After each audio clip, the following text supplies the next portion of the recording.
That might be false advertising because it's not the morning. Not here. Maybe in Hawaii, but not here. What's up? What's going on? It is the evening report today. We are. This is actually not the time that we will be starting. It won't be this late. Excuse me. It won't be this late that we'll be starting, but the show time is going to be pushed to about probably 1 p.m. Central Standard Time, 2 p.m. Eastern Standard Time. Is when we will start the show now. That'll be the new times. And of course, when more people get in, obviously a lot of people aren't in at the moment. You guys aren't used to us doing this time, but when more people get in, I will reiterate that so everybody knows coming next week, 1 p.m. Central Standard, 2 p.m. Eastern Standard is when we will be live for, I don't even know if it's I was going to talk to Chill about this. I'm sure we will talk about this. I don't know if it's even going to be the morning report anymore. We'll have to come up with something or talk about some things and see what we want to do. That's the beauty of making your own hours and being a content creator on your own schedules. That is true. That is true. Yeah. Last night, if you were here, we had our Pantheon stream with Marcus. Sorry, let me grab this. Some of the things we talked about last night with Marcus, some new things have happened since then that we will discuss with you guys and hang out in the chat for a little bit. It is Friday, so we hope everybody had a good week, blessed week, safe week, and I hope that you guys have had a good Friday so far. Chill, what'd you do this morning since we didn't? Nothing eventful, bro. Nothing eventful at all. Yeah, me neither. Besides work. It never stops. It's never going to end. It's never ending. And adulting is just the worst. I am Jesus, man. I am so just there. I hate it all. So, but no adulting here. We're going to talk about childhood favorite heroes and Michael Jackson.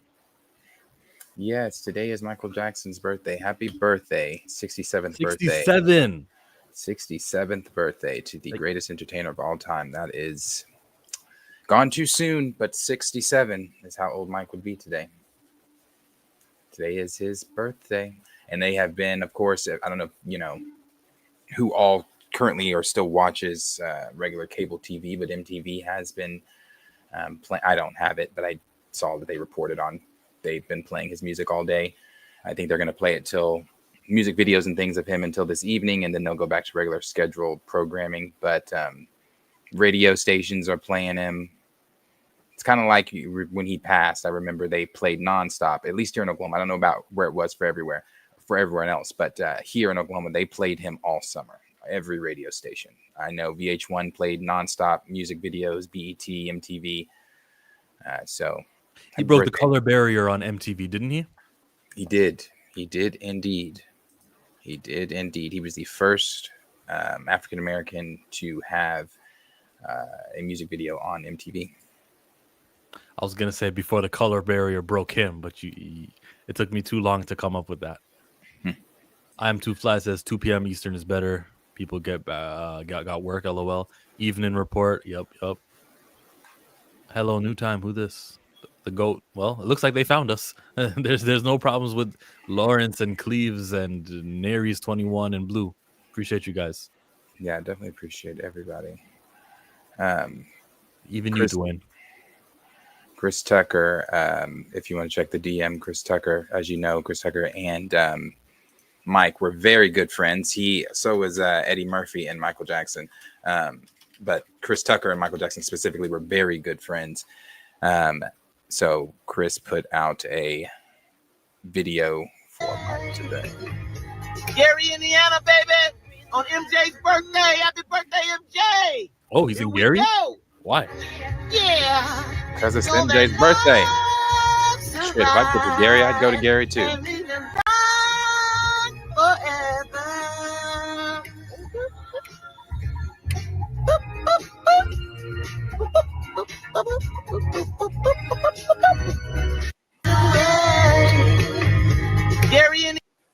I've been playing his music today while I was out today and this morning.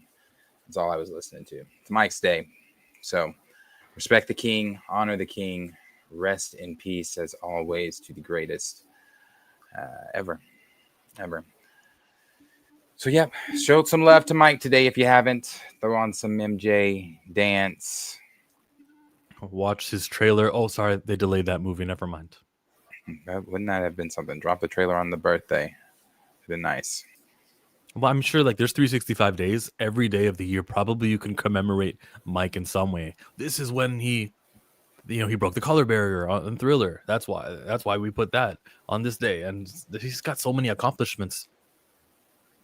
Yeah, for sure. When that movie does come out, though, and I hope it's 2, like they say. Like, they didn't say it, but they basically told us it's going to be 2. I'm saying, why not 3? Why not keep that actor and do a 3rd movie?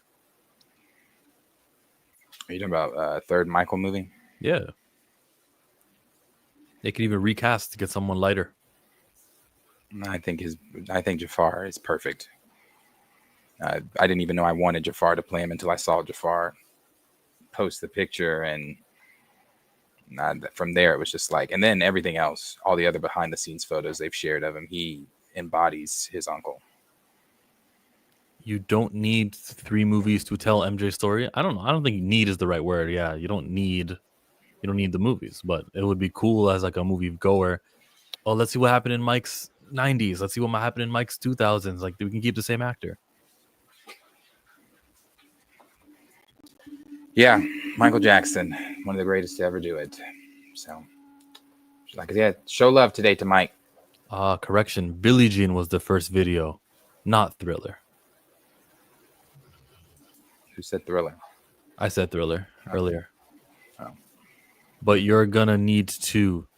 3 is overkill. He died young. You end the story at 2009.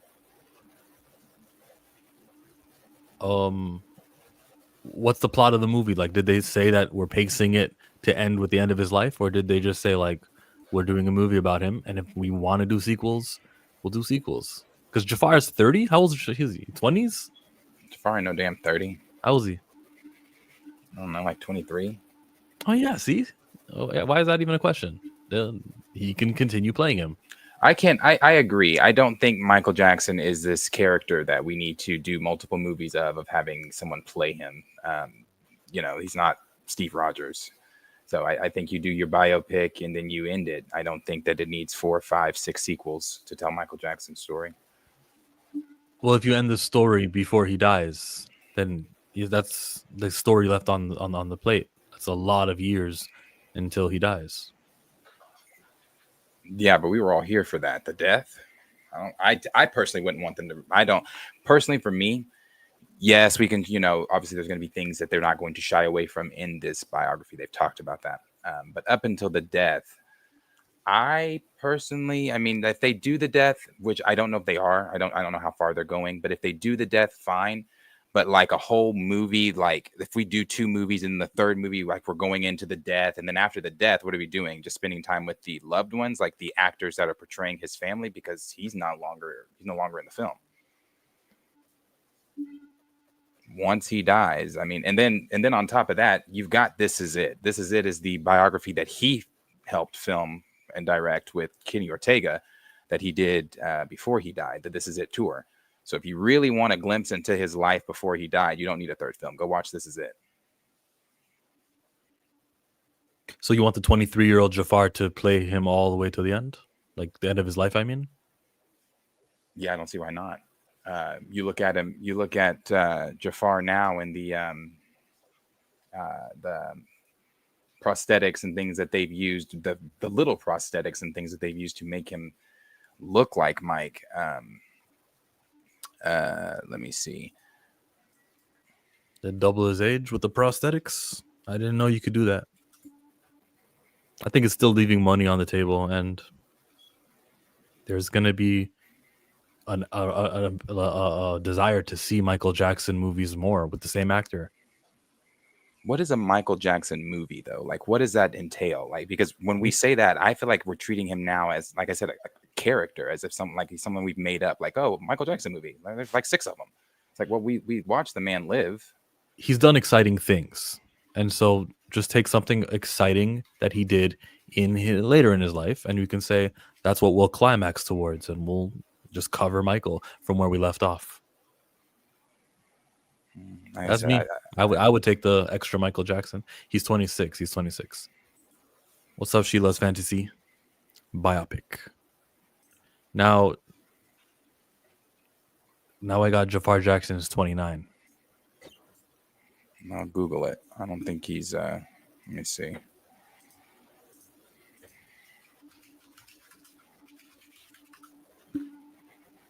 He's 29. 29. You could stretch that into a young, like as he's getting started, and then you can also make him a little bit older. Maybe get a haircut. The hairline goes far. Well, there's another. For when you're playing Michael Jackson, we would know what happens to him as he ages, so we'd be able to tell he's getting older. Yeah, that's a great age, 29. Yeah. Yeah, he's hold on, if I can find something on Twitter that's not on Google. I mean, well, the main thing, the main picture is the picture that they've been using as the bio for the biopic. But I don't know. Like I said, for me personally, I wouldn't want it because then we start to treat him like he is a made up character once we start doing 4, 5, 6 sequels of. And I understand he's had perfect, he's had fun moments in his life. But Mike's life is pretty well documented. Most of those things you can look up. It's Googleable, YouTubeable. You can YouTube and see events that he was at. You can YouTube and see concerts that he has played. You can YouTube and see charitable events and things that he's been at. I don't think that we necessarily need to be like, oh, well, Michael Jackson 4 coming out 2032.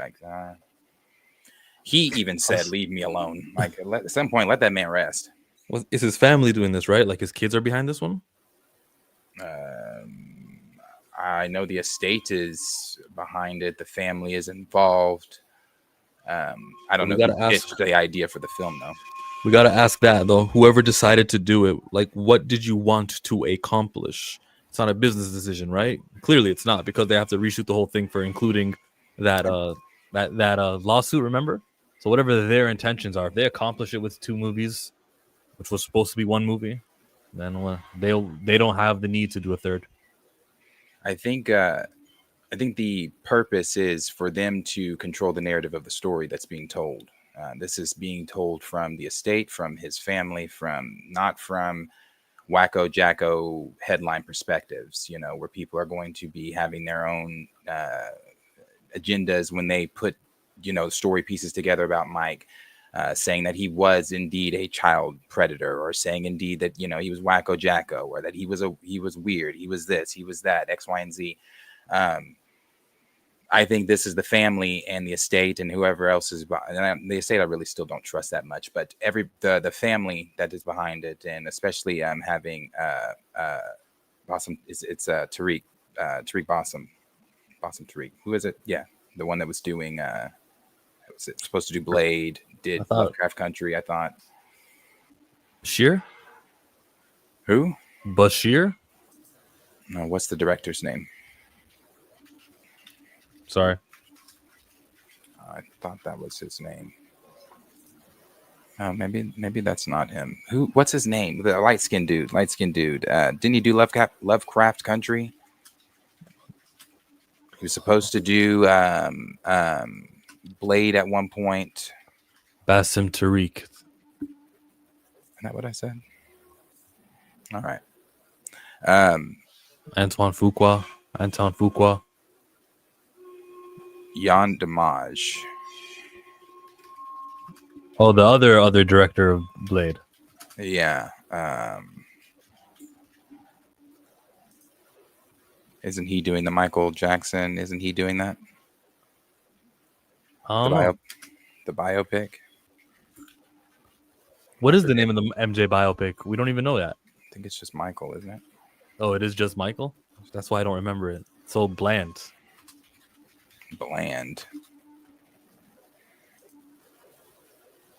Antoine Fuqua is doing it. Anyway, all those people that are passionate and love Mike are still involved. So they're going to be. I'm sure the story is going to be a controlled narrative story where they are going to tell the truth, as he has said in interviews. They're not going to shy away from the truth or any of the hard things that happened during Michael's life. But we're also not going to paint him to be something he wasn't. You guys are sensitive. Now, when Darius said it bland, I'm like, yeah, this is Michael. I didn't think I needed to come and explain this. You see, it's your naming it after take around Michael first name, which is a very common name, Michael. That is a bland title in any galaxy. It's your take around Michael. It's your take around Michael. It's not bland when you say Mike. It's bland if your name was Michael and like you had a show called Michael. That's bland. But you're not Michael Jackson. That's the difference. I don't know how that's hard for you to wrap your head around, but you're like it's Michael Jackson. That's what makes it not bland. Again, if your name was Michael and the name of the show was Michael, well, that's bland. But you're not the Michael Jackson. It's an away game. The people have spoken. When someone says Michael, you know who you're talking about. I mean, it is. I mean, you know exactly who they're talking about. Exactly who they're talking about. When we say Michael, it's the Michael. Everyone knows when you say Michael, who we mean. Michael. Listen, if they named the movie Barack, how many other famous Baracks are there? If they name there is a movie named Barack. Beyonce. If they name a movie Beyonce, we're going, oh, we know who that is. There's a movie named Barack. Did you just say Jordan? I'm listening to you, but he just said, like, if we say Jordan or Beyonce or Madonna, why did you use Jordan? His name is actually Mike too. Because no one really calls him that. It's Jordan. All right, Michael Jackson heads. There's a movie called Barack. What's it about? Some fucking like overseas poor ass people. It's like some immigrant shit. I don't know. Some poor people. Some poor people doing some shit. It's a movie about Barack. What the fuck do you think it's about? The movie called Barack? How many people do you name Barack? Yeah, I know a lot of people named Michael. I don't know a lot of people named Barack. That's why I thought you were retorting. I didn't know that you thought Michael and Barack were equally like distinct. They're not. Oh my God. We are 10 minutes, 16 minutes in. And again, you are the only one. And I don't know if you're doing it purposefully or if you're just, if the Michael Jackson wave just floats over your head and maybe you're oblivious to it. But when you say Michael and we're talking about music or anything like that, or entertainment or anything like that, you know who we're, I mean, again, I could call my nephews up, and I wish I was thinking about this when we talked about Chris Brown. I can call my nephews up right now. One of them is in 5th grade. One of them is in the 1st grade. I could show them 2 pictures without saying names. Who's the picture on the right? Who's the picture on the left? The 1st grader would even say Michael Jackson.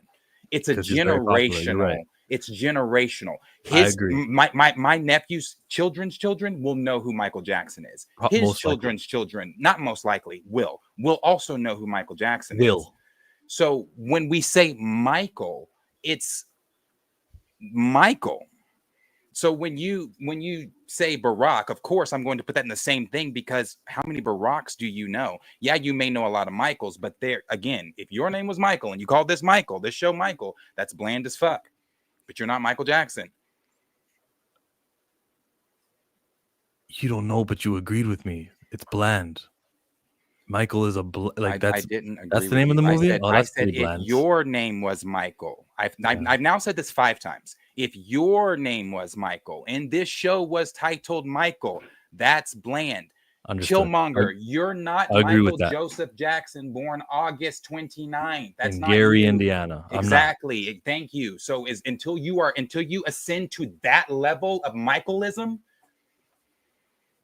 So unless you're that Michael, it's not the same. Michael is only a bland title for every other person in history named Michael. There you but go. find him. Bingo. Nail on the head. You got it. Finally, we have reached it. Did we crack it for you? I understand 100% your points. Fantastic. Play this. I like to thank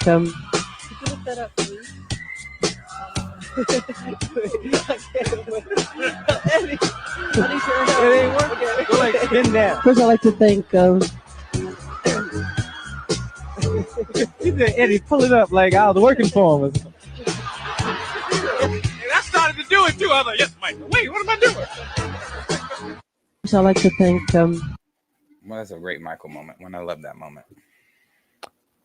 Do they replicate moments like that because they know that they went very, very famous and everyone's seen these clips and they're like, let's do it in the movie? Or do they say enough people have seen it? I don't know. Maybe you replicate it. You'd have to get an Eddie Murphy Impressionist? somebody cast as Eddie Murphy. Jay Farrow, he does Eddie Murphy's impersonations. He does. He does. Very well, too. Somebody else that does really good impressions is Aries Spears, but he hasn't been getting a lot of good attention lately. He had a big controversy with him and Tiffany Haddish. Mm-hmm. Another one was somebody else here recently. I don't remember who it was, but somebody else here recently he had another big spat with.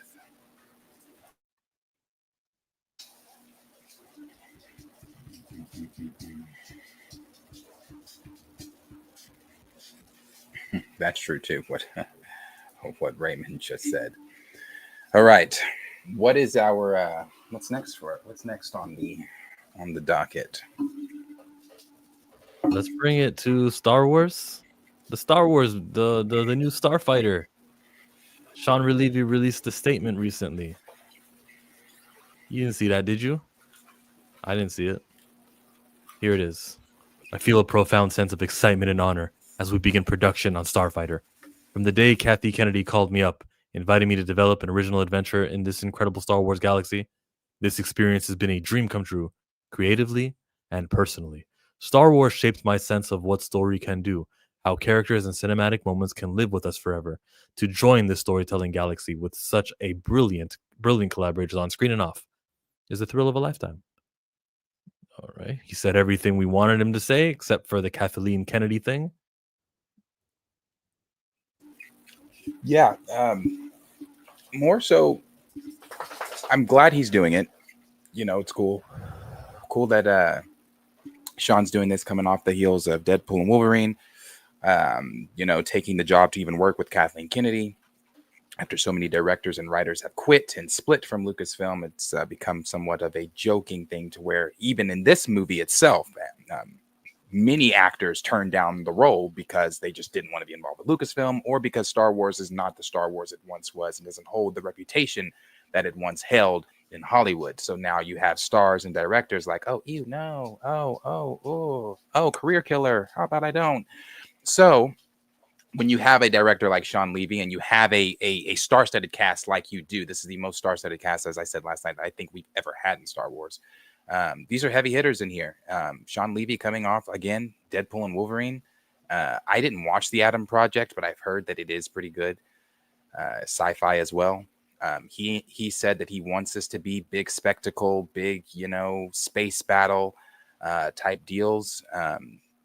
I don't know necessarily if Gosling is going to, like I said last night, be force sensitive, but his nephew, the child, definitely is. So I'm very interested in this because it's disconnected from the Skywalker saga. So I think I'm more amped about this than I ever was, especially with the cast being announced. And in the recent Jeff Snyder article that he puts out, yes. Today, Lucasfilm announced the newcomer Flynn Gray will star opposite Ryan Gosling. He'll be joined by rising star Aaron Pierre, Simon Bird, Jamil Westman, and Danielle Ings.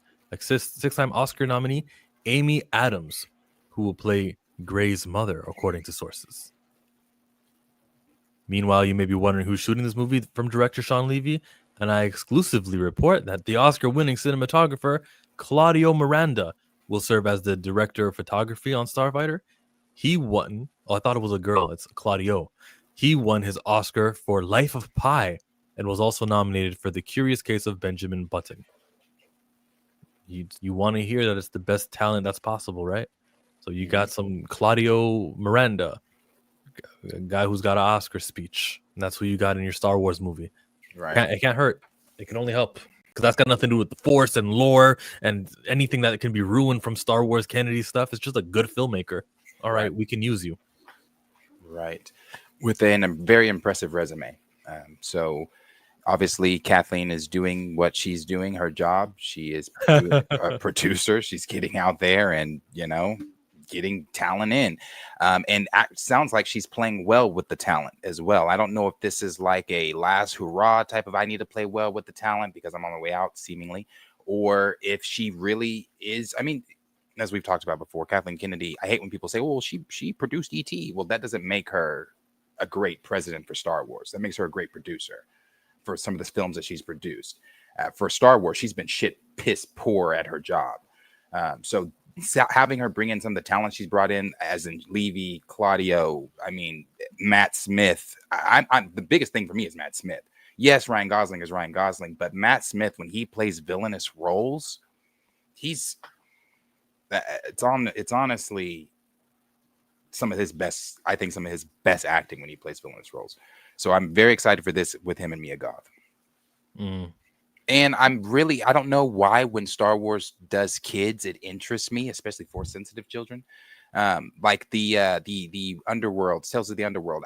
Although I hated Tales of the Underworld, and I did hate it, I did like the episodes with Asajj and the kid, the 66 survivor. So anytime that you get force sensitive children that haven't had any really real Jedi training, that's interesting because the Force could go any way with him. He could go any way with the Force. He doesn't have a teacher. He doesn't have someone teaching him the balance of good and bad. So is this child going to eventually branch to the dark? He's going to branch light, or is this duo after him for those reasons? So many questions. This is the interest and intrigue I have with Star Wars. Thank you, Lucasfilm, for figuring this shit out. Thank you. Better yet, put multiple children in it. And then there could be a good guy when they're friends when they were younger. And then there was a bad guy who we were friends with. And he turned into a bad guy. And now we've got history. Now they're fighting on top of a cliff about how it was all you. No, it wasn't me. It was an accident. You make a relationship between two force sensitives? Yes. You know what's funny? Henry and I, as you know, used to play with the thing that Henry and I grew up, I played with action figures and Legos, but Henry and I's biggest thing was Legos, like especially in elementary. We had so many Legos. And of course, the imaginations that we had, we did storylines. One of the storylines we did once we kind of, I guess, quote unquote, rebooted and killed the storyline we were doing and started over was the kid thing where they were friends. One goes one way, one goes the other way. Then they eventually meet back up and, oh my God, it's you. I don't dislike that because that has leaves for very good storytelling and sequels. It's a continual franchise. Yeah, you don't kill him in the first one. Neither one of them. I don't think you kill him in the first one. Now, have you seen? I think I've shown it to you. The Knights of the Republic cinematic game things that they do, the cutscenes where those twins, and then one was a lot more angry than the other one. How he lost like an arm, like he had to wear half a mask. Go that route. I even like the twin route, but you trust Kennedy with that though, or we wait for her to leave? No, she's got to go before we do any of that shit. She's got to go, and then the new guy has to prove that he can do something original, and then maybe we can start opening the books. Yeah, that'd be great. Everything's canon until it's not. So that'd be great. Bring in some more Legends material. That's why I was even saying, like with Ryan Gosling, I wonder if he's playing. He looks like he's playing more of a Dash Rendar character. Han Solo, Dash Rendar. I know last night Marcus said Poe Dameron, but yeah, even Poe, because he falls in category of those kind of characters. But yeah, that I'm very interested in what they're doing. Very interested. There's one more article that we should have with that kind of goes into the leaks from this 4 Starfighter that have come out from Daniel RPK. He already has leaks for Starfighter, but it hasn't even filmed yet. He had leaks for Starfighter months ago. It's the stuff. I'm mad at the industry. How could a script, a secret, only person who knows it is the guy who wrote it. Then he gives it up to his boss and he says, "Hey, boss, here's the script. 2 people know about it." Then they go, "Okay, we're going to forward this. Let's send the script to the people who make props and let's send the script to so they know exactly what they need." Yeah. So, like, is that how the plot gets leaked from them, from like the additional people who learn about the script, the guys who work on the action scenes? Is that why the plot gets like? That's such an annoyance that plot could be out from a script before they even filmed. Yeah. These I don't know what the remedy is for that with Marvel, DC, or any of these franchises. I don't know what the remedy is going to be, but maybe it's a James Gunn thing. You keep everything close to your chest, but then how do you get shit done then? How do you, certain people got to know things, certain people got to be involved. You have no idea who's leaking what, who's filming what secretly. Getting paid because of whatever Daniel RPK gets from his Patreon, he's probably spending it on. Exactly. He's getting paid, but he's also paying his source, I'm sure. Mm-hmm. There's no way his source is just. So I'm sure. What's the best twins? The Acolyte twins, the Force Dyad twin situation, Luke and Leia, the one that you were mentioning from the Knights of the Republic. Who are the best Star Wars twins? The best Star Wars twin or bromance. I would have to go with Improvision's kids, those twins from the old Republic. Two people tell 2 people, and they each tell 4 people, and so on. Like they got drunk, and then they were like, "I work at Star Wars. Yeah, I know, and this is gonna happen." And then Daniel RPK gets word of it. I really don't want to know, because then these YouTube Star Wars experts start tearing it down. Lauren says Luke and Leia. Star Wars Starfighter plot leaks. Ryan Gosling plays Space Uncle. The plot for Sean Levy's Starfighter is said to have leaked, which stars Gosling. The official title and release date were recently revealed at Celebration in Japan. According to Daniel RPK, Starfighter will reportedly follow a 15-year-old boy on a mission with his uncle, Ryan Gosling, as they're being pursued by a duo of villains. First of all, how badly do you want this 15-year-old to have the Force? I need him to have the Force now. That's so important to me. I need him to have the Force. He needs to be Force sensitive. And that's why the bad guys want him. They're being pursued by a duo of villains, one male and one female. Jesse Plemons and Jodie Comer were initially offered the villain roles, but both declined. Mickey Madison was later approached for the female villain, but also passed. Another key role is the boy's mother, possibly Gosling's sister or sister-in-law, though it's unclear. Sarah Snook was offered the part, but turned it down. Greta Lee was considered for another female role as a cantina owner the leads encounter on their mission, but she too declined. Another cantina? It's always a cantina, just like there's always a bigger fish. A lot of declining, though. Like, you don't want to hear that Star Wars was being turned down 1, 2, 3, 4 names, 4 people, and 5 people turned it down. Yeah, it's like I was saying earlier. They don't have a reputation that they once had of I want to be in Star Wars. Now you got people like hardcore Star Wars fans like David Cornsweet that are still like, hey, make me a Jedi right now. I'll leave Superman to do it. But not everybody is that nostalgic with Star Wars still. Some people are like, some people have never really been, as far as Hollywood, never really been nostalgic as far as like their childhood. It's just been like, oh, it's Star Wars. That would look amazing on my resume. But I don't know that it just doesn't have that reputation any longer. Damn, the decline list ain't no joke. No, it's not. Yeah. They probably want the cantina to use at Disney. if they really want to make money at Disney, not to say that, I would still be a little kid in a candy store if I ever get to go to Batu at Disney, but you want like do some of the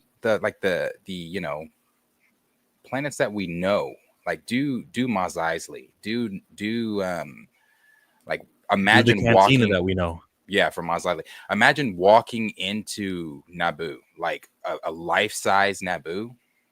What? But you chose Batu. Not to say that I'm not going to be a kid in a candy shop when I eventually make it to Batu. I'm just saying you chose a sequel planet. It's like, So why? Batu is the one that, like, the yellow one Lupita Nyong'o had in Force Awakens. That was that cantina. Is that Batu? I think so. Or no, Batu is is that Maz Kanata's? I don't know. Maz My Kanata. my sequel knowledge is very limited. I think Batu is where Maz is, but I could be very wrong. Well, this should work with the theme parks in mind. This cantina area that they have should have stunts and like light music, things that people are going to be familiar with. So when they go to that cantina to actually dine, they'll be like, "Oh, this is great. Wait, in the movie the droid does this. Oh, there's a droid in the corner in the same spot, and the droid does the same thing. Oh, they got an arcade in the movie. They got an arcade here too." And try to make it mimic what the movie is going to do. So I always have the theme park in mind from the get go. But it wouldn't hurt to also have the Mos Eisley. Yeah. Hive of scum and villainy. Levy. No, I was just saying, yeah. Levy did direct and produce similar projects such as Stranger Things, The Atom Project, and Real Steel, so the rumor fits. It also sounds a bit like Skeleton Crew series, except instead of using Jude Law, who played a bad guy in a bunch of kids, Ryan Gosling is playing the good guy with his nephew. I like the concept, man. What has Lucasfilm said? Lucasfilm is keeping the official plot under wraps, but has revealed the movie is set approximately 5 years after the events of Rise of Palpatine, where Gosling will play a brand new character. At Star Wars Celebration, he said, "The reality is that this script is just so good. It has such a great story with great original characters. It's filled with so much heart and adventure, and there's just really is not a more perfect filmmaker for this particular story than Sean." They've never worked together, have they? I don't believe so. This is a standalone. It's not a prequel, not a sequel. It's a new adventure. It's set in a period of time we haven't seen or explored yet. He's kind of right, but it's also just 5 years later. It's not that different. It's in the same era. Yeah, that's why I don't know why they keep saying that. Like I like that they keep saying it, but when they say, "Oh well, it's like, well, we're only 5 years removed from the Battle of Exegol." Yeah. And then they did say brand new, fresh characters. So don't look forward to Rey. She won't be that significant, in the advertising at least. Would you put her in the trailer? No. I wouldn't put her in the movie. But if she's in the movie, would you put her in the trailer? Because I wouldn't. Yeah. I think that's like, you'll see it, you'll be surprised by it.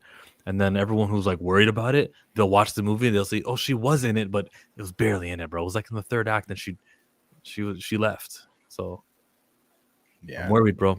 But sequel fans will probably celebrate. We won, you see? Our movies count. Yeah, you're right. Absolutely. Yeah. There you go. Well, you can have it. I just got off of work. Evening report. What's up, guys? Oh, they already have the blue milk stuff. They have one that exists. Mark Hamill tasted it, and he said, "This was better than the one that was on set."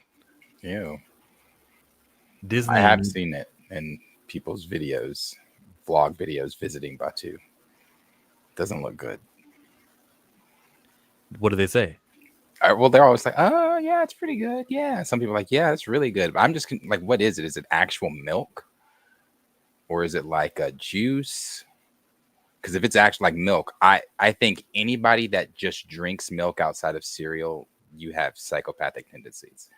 I don't think milk, like, that's Is that really an opinion? Like, people can't just drink milk?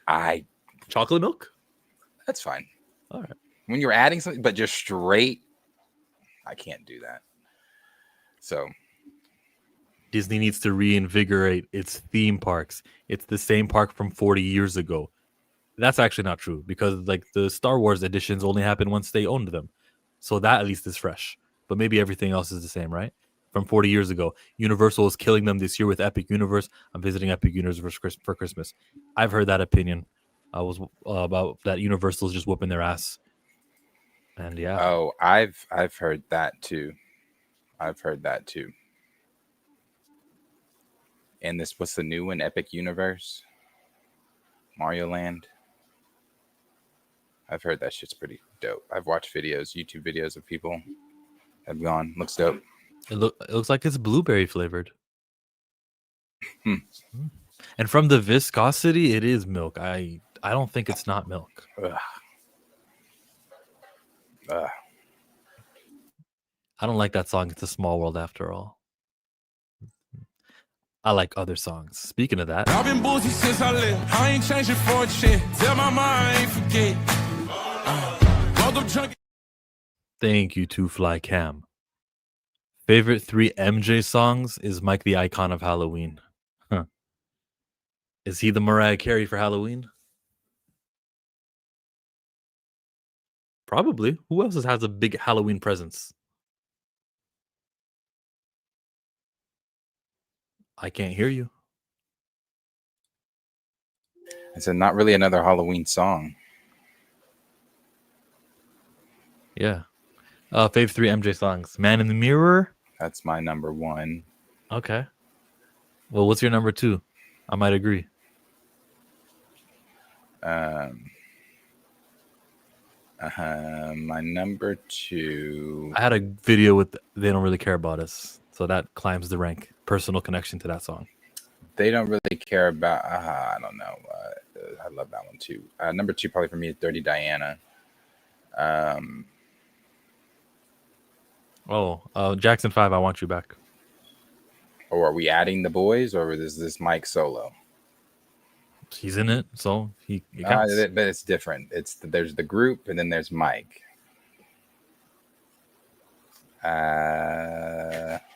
So damn sensitive with everything, Michael. No, that's the group. Doesn't count. All right. It's different. It's Yeah, different. There was the J5, then there was just MJ. Let me see. I don't like my damn. What's my third one? There's so many. The entire Off the Wall album. Remember the Time had a great video. It did. Oh, Vincent Price is a horror icon. Probably You Are Not Alone. My mom used to play the hell out of that one growing up. A slow song, huh? Yeah, and I love that video, that music video. So, oh, this reminds me of Rush Hour. Don't Stop Till You Get Enough. That's the first time I heard this song. I love the music video to Don't Stop Till You Get Enough. Pretty Young Thing too is another great one. There's so many, but that one is a great one too. The first time I heard this song, I think the Jabberwockies were dancing to it. The first time I remember hearing this one. Yeah, that's a good one. So many hits, it's hard to choose. But you got our 3. Did you watch the hologram deal they did of him in when was that? 14? No.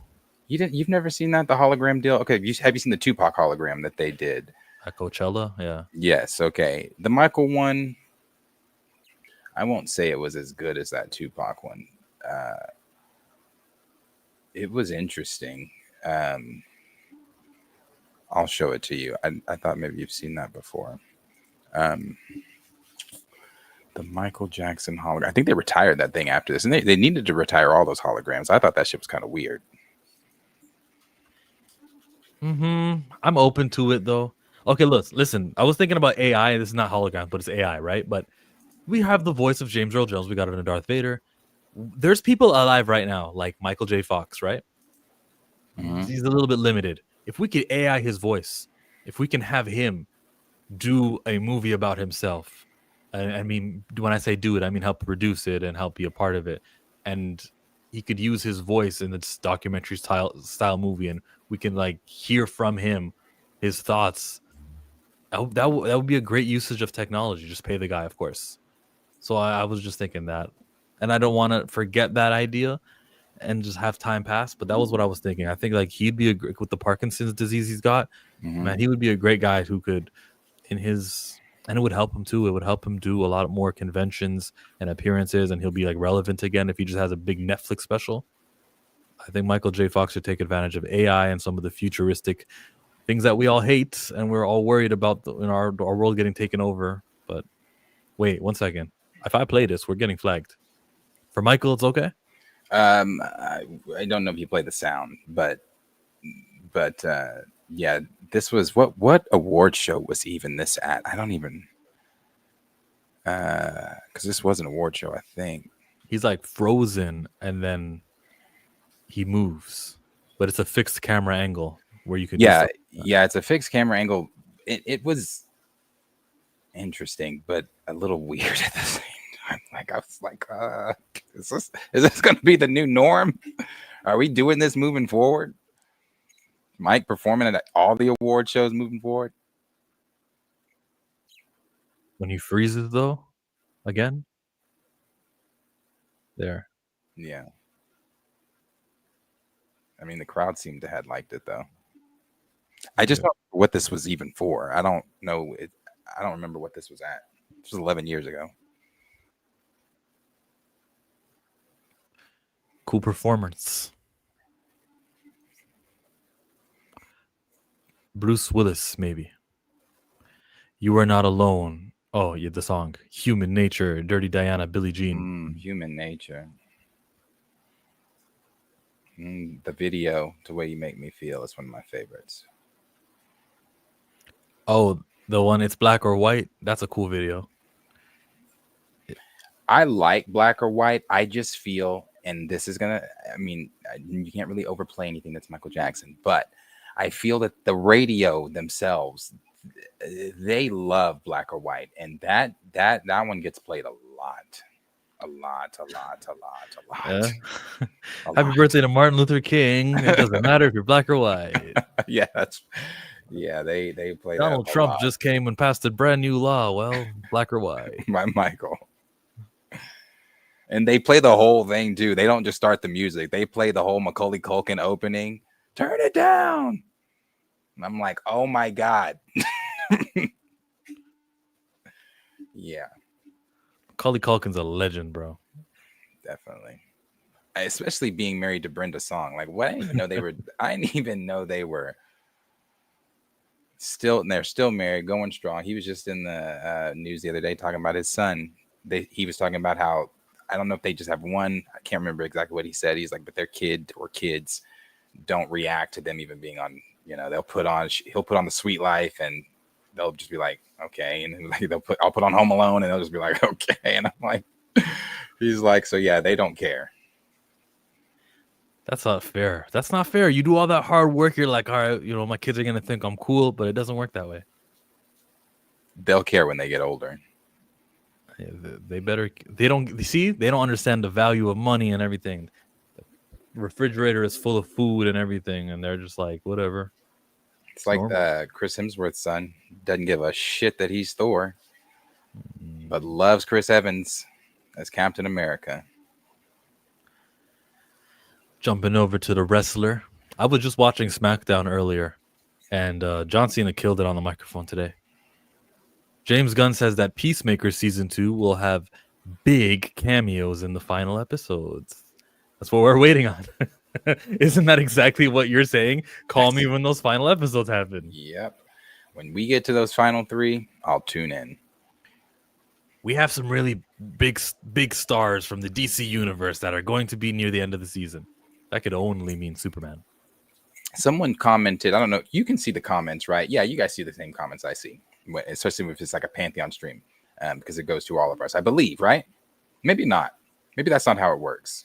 I don't really respond or engage on YouTube comments like I used to, but somebody commented last night, and I guess felt some type of way, because I know it was to me, because I'm the one that brought up the 22% that they were talking about increase to Peacemaker's viewership, but that's still only a 22% increase from the 700,000 household viewers that were watching it. Plus, that 22% was only going off the finale. It wasn't going off the overall final show. However, if you don't want to use those numbers because they brought up Samba, I don't even know who said Samba. I rewatched last night to make sure I didn't say Samba, and I know I did not say Samba, so I don't know where you got Samba if you're watching. But when I measure like, oh, okay, who's watching what, I'm talking about like the overall chatter. There is, unless it's just my For You page, because my For You page still gives me Peacemaker, still gives me all this stuff, because this is stuff I engage with. I don't see anybody are people talking about Peacemaker on your page? And that's for real question. I'm not like trying to be facetious. I'm asking, are people talking about Peacemaker on you guys' home pages, on your For You pages? Are people theorizing about Peacemaker? And when I say that, again, put yourselves in the mindset of Loki, put yourselves in the mindset of WandaVision. When we were waking up at 2 a.m., 3 a.m. to get on Twitter and theorize with one another because we were that excited about the MCU. Are people doing that for Peacemaker? I'm curious because they're not doing it on my page. I'm seeing some stuff about this latest episode about being bird blind, dancing like that. K-Dot's always posting that. No, I'm not seeing it anywhere. Nobody cares about Peacemaker. Okay, so thank you. So my point is I'm not shitting on Peacemaker. I'm just simply saying no one's watching it. And that's not dishonest to say. No one watched the first season. Select few people did, and that's fine. Because I know Professor's told me he really liked the first season. Well, he said that he's watched the first season, he's liked it. I know other people have been in here and said they liked it, and that's fine. I'm just waiting for it to, really engage for me. I tried with the first episode of Peacemaker season 1, as I said I was going to, and I did. I did not like the scene with Max Lord, Guy Gardner, hot girl and him. I didn't like it, and for me, it just took me out of it because it's like, I can tolerate James Gunn's humor in a Superman film when it's toned down. I cannot tolerate it when it's unleashed, no pullback, full James Gunn, obscure characters I don't give a flying fuck about. So yeah, no. But it's fine. If you like Peacemaker, that's great. They just confirmed it was canon with Suicide Squad. The beginning of this week's episode was so good. Seeing Rick Flag Jr. and Senior's connection. Oh, that's right. You're watching now. Okay, so yeah. So you can tell me about it. That's right. It was a good episode here. All the way beginning to end. We saw some Eagle-y. We got some rated R content as well with the fighting. It was just like, yeah, this is like for 45 minutes. I did my thing. You did your thing, James Gunn. And I will continue liking it and telling people it's worth watching if you want to be entertained. And it does loosely. It is connected to the other movies. And I'm ready for the big cameos towards the ending. I wonder if Waller's one of them. You consider that a big cameo? No, she's not a superhero. Superman, Batman, Supergirl. Oh, it damn sure. If it's Batman, okay. If it's Batman, then my attention is on that episode for sure. That would be great. I don't see it. Do you think it's super? Do you think it's one of those though? I mean, he says big cameos, but big to him could be Batmite. So are we sure it's like, one of the real heroes? How did he say it? He said, we have some really big stars from the DC universe that are going to be near the end of the season. He didn't say finale, near the end, he just said. So do you think that's people we've already seen? People we've already seen in Superman, or are these people we have not seen yet? Like other metahuman heroes that are... He said big twice in a row, right? I got it. I think it's going to be a big character we haven't seen. Some people are theorizing it could be David himself, Superman. But I talked about that last night. I don't want that. And Marcus said it the best. Muddying Superman to bring him down to that level of I just don't want that. I don't. And then you made a good point too. I mean, it's not that they're not in the same universe. It's not that Superman's never going to be, but like the point is like when though? What would justify Superman? I don't know. I mean, maybe, I guess. ¿Por qué llevas una máscara de luchador? ¿Tú Nel. siempre haces eso? No, soy el escorpión dorado, el dios del internet. I thought I had something, but I don't think it's translating. I was gonna say, is James speaking Spanish? I don't know. ¿Viste ¿Viste esa? Guardianes de la Yo las Galaxia? hice, yo las hice. Anyways, Oh no, he's not. What was there was one more thing. There was a video. Josh played a video of evidence that Pattinson's Batman may be, and he didn't share the name of the fucking video though. I was trying to find it. I've been trying to find it. It was some dude's video where he was talking about, he had like all these different clips from the interviews that he's done, all the, because he doesn't shut up on Twitter. So all of his Twitter screenshots of him answering questions about Pattinson's Batman. And it's just like,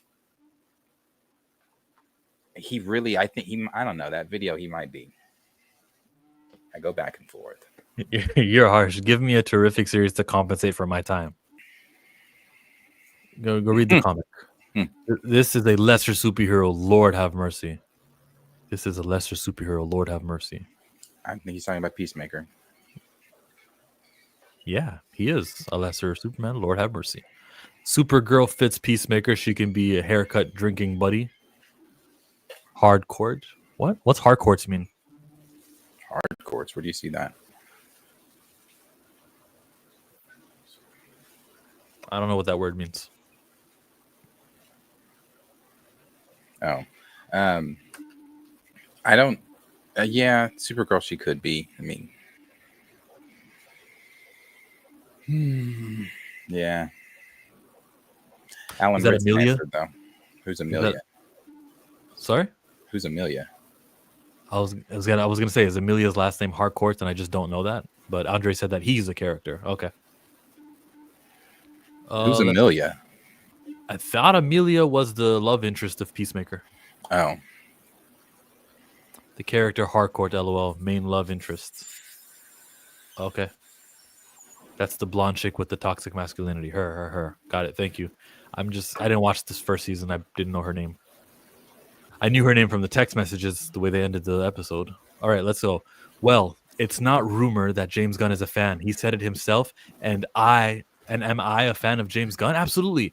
I don't want to mislead people. Words have been exchanged about Batman, but I strongly don't think that Batman is in my future. I do think there is something in my future with DC, and I would like that to remain true. He shot it down. yeah. He's publicly talked about wanting it several times after having conversations. James probably told him, look, I love you, as I've stated publicly. We've got our Batman. It's Robert Pattinson. It's one of the two, Brandon Skynyrd or Robert Pattinson. We've got our Batman, but we can have you come in as somebody else. Yeah, so shut up, go put out a public statement, stop making people want you so they're disappointed when they choose Brandon, and yeah, we might use you in a future movie. All right, stay buff. Bye. He could be a lot of superheroes. Shazam. Make him Shazam. Sure. How old is he? 40? Alan Ritchson. He's buffing up, and he's gym culture. Even when he's 50, he'll still be a strong guy. So He's 42, and he was just, I don't know about just, but he's in Men's Health. yeah, not the optimal age, of course, but we can give him something. Not Shazam, but a villain maybe. He could be a villain. Not Shazam. You couldn't see him as Shazam? I just don't want a 42-year-old as Shazam if I can avoid it, if I can reach for a 35-year-old. Okay, I can see that. Green Arrow? Yeah, Green Arrow. But that's a jacked ass Green Arrow. Yeah, he'd have to slim down. God damn. Ollie got. He was Aquaman in Smallville. He could be Aquaman again. Man, Aquaman sucks. Don't nobody want to be Aquaman. He's the size of a T-Rex. I'm just happy people are optimistic. Remember what we just read about Star Wars? They turned down the role, and here we have guys talking about how badly they want to be in DC. Yeah. It's not a fucked up culture. Yes. It's exciting. We're just one controversy away. Who else could he play though? Okay, no Shazam. Definitely not Green Arrow. I could see him as a Bane. Lawrence just said Bane. I could see him as Bane. Is Bane white? No. So I guess he could not be Bane. Well, this is a perfect article. Hear us out. Alan Ritchson's perfect DCU character is way more powerful than Batman. And if I just scroll down, they say it's Aquaman. Did they say Aquaman? No, sorry. I was just skimming and I didn't really actually. They said he played Aquaman in season 5 of Smallville. They actually say they say, where is it? Oh, they are saying Aquaman. Why James Gunn should summon Alan Ritchson for Aquaman instead. They are choosing Aquaman. Yes.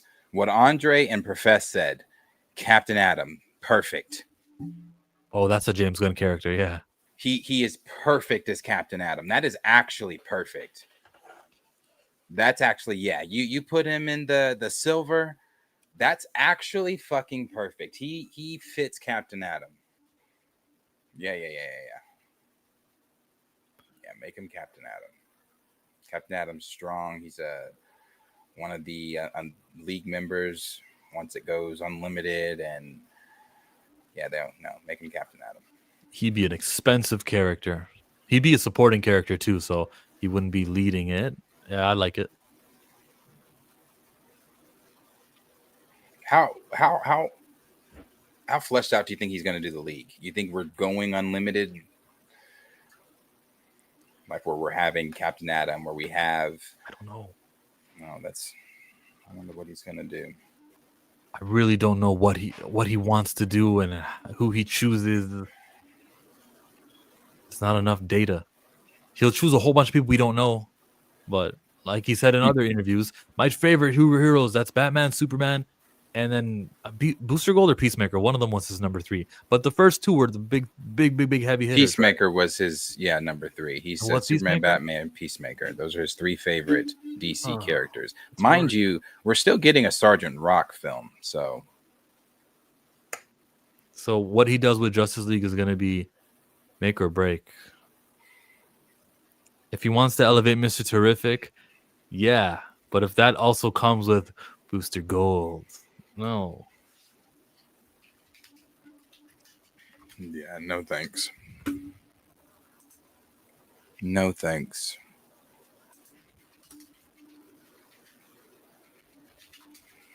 I wonder if anybody's done any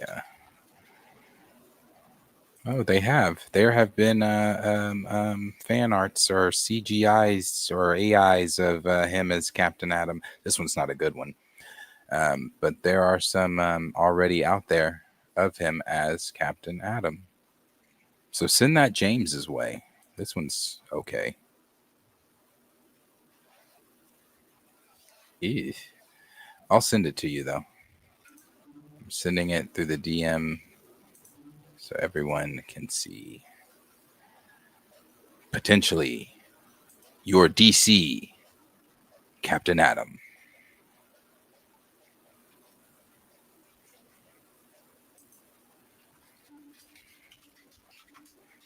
That looks just like him. But it's acting. It's acting. Can he do it? Boom, you're dead. Boom, you're dead again. He told Batman that. In Bold and Brave, he told Batman that. Brave and Bold. Icon should be Jonathan Majors. James Gunn would. Yeah. The Justice League Unlimited scene where Superman and Captain Atom fight. Great scene. He's just so powerful. How do you stop Superman, right? So it's not really going to be a problem. What?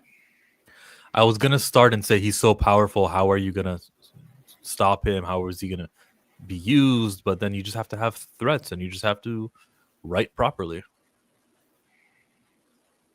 You're talking about how you stop Captain Atom or how you stop Superman? How you stop Captain Atom? Oh. How?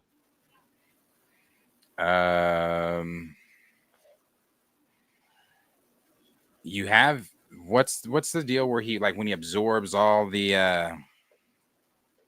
How did they take him out in Young Justice? Or was it Justice League? I can't remember. But they had him absorb like all this energy into where like if he absorbs too much at a time, I think he like combusts or something like that. He doesn't like explode, but passes out. Maybe do that. That's how you stop him. I mean, because he's going to be able to not necessarily match Superman in strength, but Oh, you know who takes him out? Static. He's like, you like energy? Here you go. He just absorbs so much of it. yeah, Punk, you idiot, you're doing the wrong thing. And then all of a sudden he's overloaded. That's what I was talking about. Have him absorb all that, and then when he does, he just passes out. Boom. There you go. Captain Adam's down. Did you all hear that James Gunn is trying hard to get Static into his universe? I haven't heard him say that he was trying hard. I just heard him say there was complexities. He said it today. Ooh. Or I don't know if it was today, but the quote came out today. Let me find that. Who interviewed him to just say that? I don't know. It didn't have a tag of who interviewed him, but he did say it recently. It said that James Gunn hopes to figure out a way to integrate Static into the DCU. That's all I got. I think that's it. Isn't that the one? From 3 hours ago from New Blurred Order. Yeah, that's it. Is it That's it. Podcast? I don't know. Who the hell is New Blurred Order? It's a wrestling reference. New World Order. It's probably like the number one thing on their Instagram. Let me go to their Instagram and see. Because that's what my one would be. No. It's not one of the pinned. Oh, no. I don't see any Static. I would have put that on here.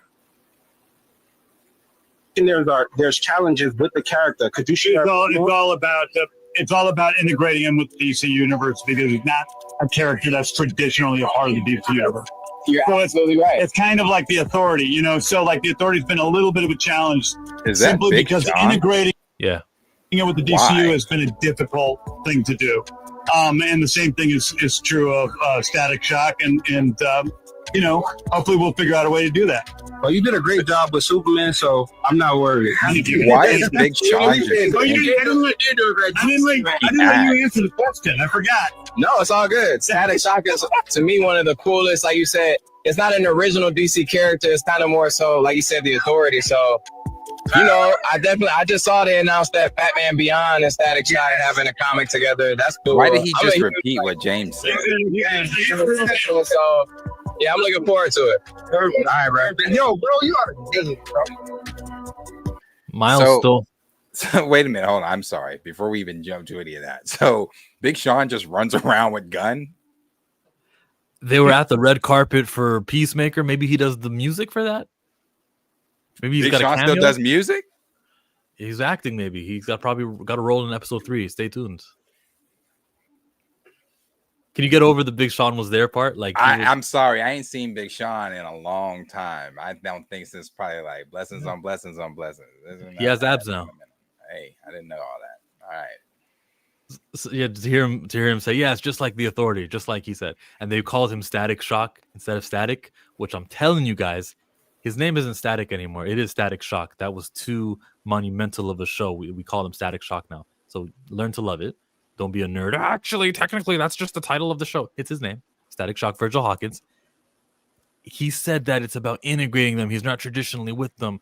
So he's acting like it's a storyline reason for why, and not complexities. Who's got ownership of it? I think he's over with the ownership stuff then. But he's also a liar, so who cares what he says? Just like every James Gunn quote, he's a liar. Who cares? Planet, I did not even know. Planet Poppy, I had no idea. The thing with Static Shock, Static, if they bring him in, I thought it was complexities as well, legal issues. Maybe it's not. But he also didn't let him even get the question out. He cut that right off. Well, it's, I didn't notice. Yeah. Oh, yeah, I noticed. Well, shut up, Blackie. We'll get him in. I don't know. I don't know when they're gonna get him in. So when he says he's not traditionally part of DC, what does he mean by that? Are you going to have a storyline where Virgil comes into the DC universe and is in the DC universe? Why would you not just make him a part of the DC universe? Yeah, that really kind of doesn't matter. He's not traditionally part of the Justice League. What so? Do something untraditional. Yeah, okay, so he's not traditionally part of the Justice League, but ever since he's shown up in those stories, he's just been a part. Like, okay, Young Justice, for example, when he shows up, it's not like, oh shit, why is he here? It's just normal. And does that mean that his next movie is a Justice League movie? Is that what he kind of low-key slipped out? Who said anything about Justice League? What was the question? I only hear the answer. Because you didn't hear the question because he cut that shit the fuck off. Oh, wow. To say Justice League out of nowhere is strange, but it's pull it back up real quick. He said it went static. Oh, wow, you know. You mentioned there's challenges with the character. Could you share? It's all about integrating him with the DC universe because he's not a character that's traditionally a part of the DC universe. You're absolutely right. It's kind of like the Authority, you know. So like the Authority's been a little bit of a challenge simply because integrating it with the DCU has been a difficult thing to do. And the same thing is true of Static Shock, and you know, hopefully we'll figure out a way to do that. Well, you did a great He didn't say Justice League. I added that for no reason. job with Superman, so I'm not worried. I didn't let you answer the question. All Big John does. No, it's all good. Static Shock is, to me, one of the coolest. Like you said, it's not an original DC character. It's kind of more so, like you said, the Authority. So, you know, I just saw they announced that Batman Beyond and Static Shock having a comic together. That's cool. I'm a huge fan. So, yeah, I'm looking forward to it. All right, bro. Yo, bro, you are kidding, bro. He just repeated James. He was like, it's like you said. He said the Authority, and that's shelved. Oh, yeah. But the Authority was, I think it was owned by Jim Lee and Image, right? Same thing with Milestone and Static. Maybe that's what the similarity is. But they managed to do it, though. Or they were going to do it. Well, all righty. What does that mean to you, ACAB? I don't know. It's an acronym for something. All cops are bad is what I think it means, but it may mean something else. He's the black translation for James Gunn. All cops are bastards. That's what Google says. Oh. All right. Where do we head next? Are we still in DC land? Yeah. This list of movies from their past. The highest grossing DC movies of all time. Should be Superman this week, but no. Aquaman did $1.1 billion. Then we got The Dark Knight Rises, also 1.1 billion. Joker crossed $1 billion, and The Dark Knight. DC has $4 billion movies. Wow. And what are the what do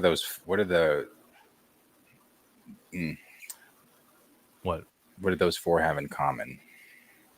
Aquaman, Dark Knight's a man, Joker's a man, Dark Knight's a man. What? Well, I was talking more so the not the top billion one. I guess the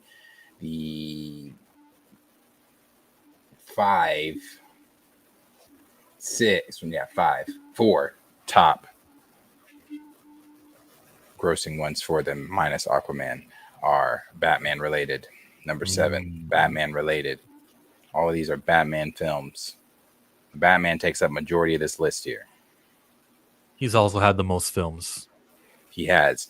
So my thing is, I don't think it's a good idea, as I've said before, for you to let Matt Reeves, unless you actually plan to integrate him into your and then again, it could work. Hell, it's Batman. Maybe people still go see Brave and the Bold. Well, I'm not saying people aren't going to go see Brave and the Bold. Maybe it's still a major success if Batman 2, even if Batman 2 is a major success. I don't know if that's going to work because I keep saying, I think, let's say Batman 2 is just like, holy shit, knocked it out of the park. Do you want to be James Gunn following up? Oh damn, we got to make a better Batman movie than the person we're on the same team with that made a Batman movie. I don't know. Join him. Acquire this movie. I think I really think he's going to be Batman. Joker was cool, but the first one. Yeah. I like that first one a lot. Batman is DC's Spider-Man. Mm-hmm. I'm off early and I'm here to catch the stream live. I hope everyone's weekend is starting off right. Thank you for the nice, kind words. Thank you, Chi-Town. Someone said this is the first top 11 ever. Can Superman even cross into the top 10? Is that why they gave up and they started with this top 11? What is number 10? It's at 661. Yeah, it's not going to catch that. I think it's at the end of its run. So yeah, it'll stay at that 11. It's also number 1 in the DCU though. So how about that? It's all a matter of what you say. Jason Momoa, he's been riding off that $1 billion ever since. Jason Momoa. I'm not done with the DC talk. I think they need to shut up. Let Peacemaker do what it's got to do. Let Marvel win this weekend. Don't try to fight it. Let them have it. It's D23. People are going to go crazy talking about them. Lay low. But when it's time to pounce with your Supergirl trailer and everything, turn it on, amp it up. What is Marvel winning? When they announced T'Challa's been recast at D23, they're winning. Okay, so now let's jump into reality. Let's jump into the reality of this weekend. What is Marvel winning? Even if they don't win, even if it's a bad trailer of Wonder Man, even if it's a bad trailer of whatever they announce, whoever they say, this guy's working on a new movie and it's Joss Whedon and he's back, whatever they do say, whether it's well received or nicely received, people are going to be spending their time covering Marvel this week. So you got to hush up, James Gunn, and just let them do them.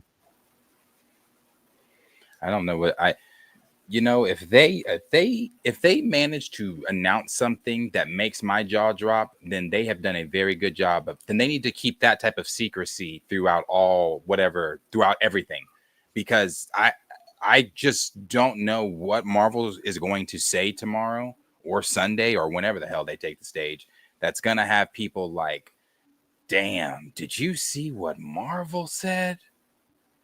Oh my God, boys, are we back? Chris Evans showing up on, I'm back as Cap. I just filmed my scenes. You don't think people will like that?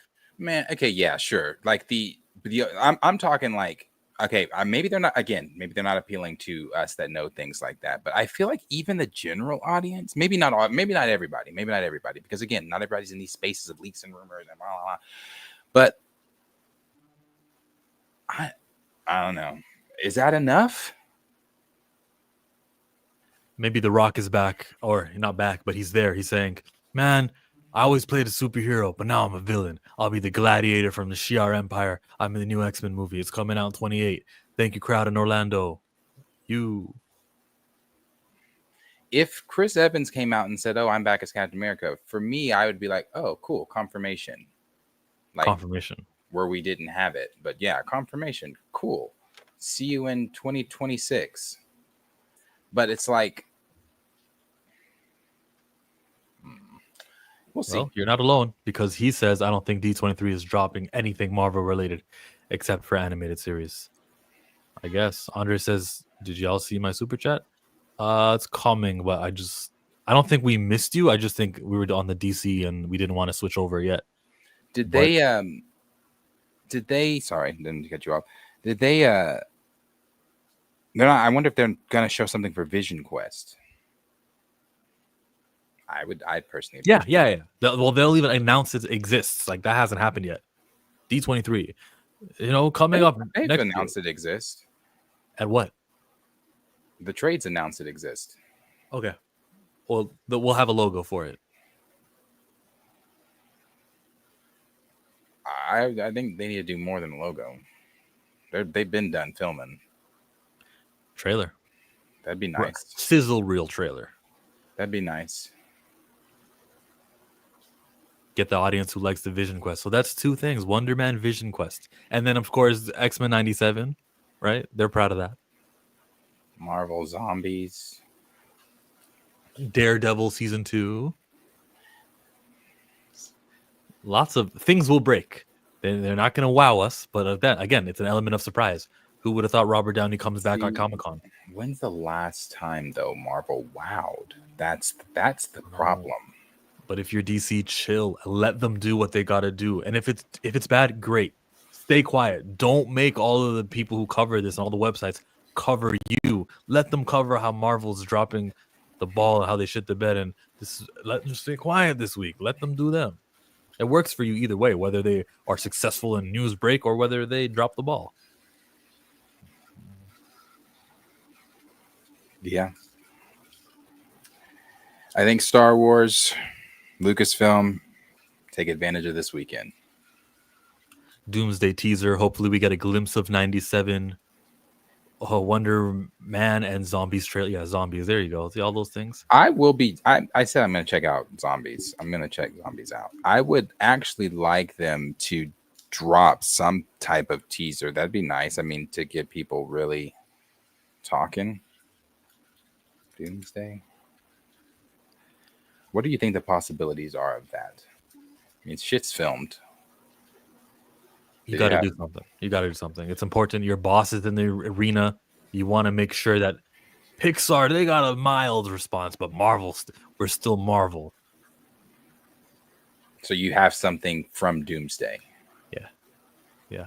Your job is on the line. Remember that interview he did about, I got 2 years left on my contract, then we'll see?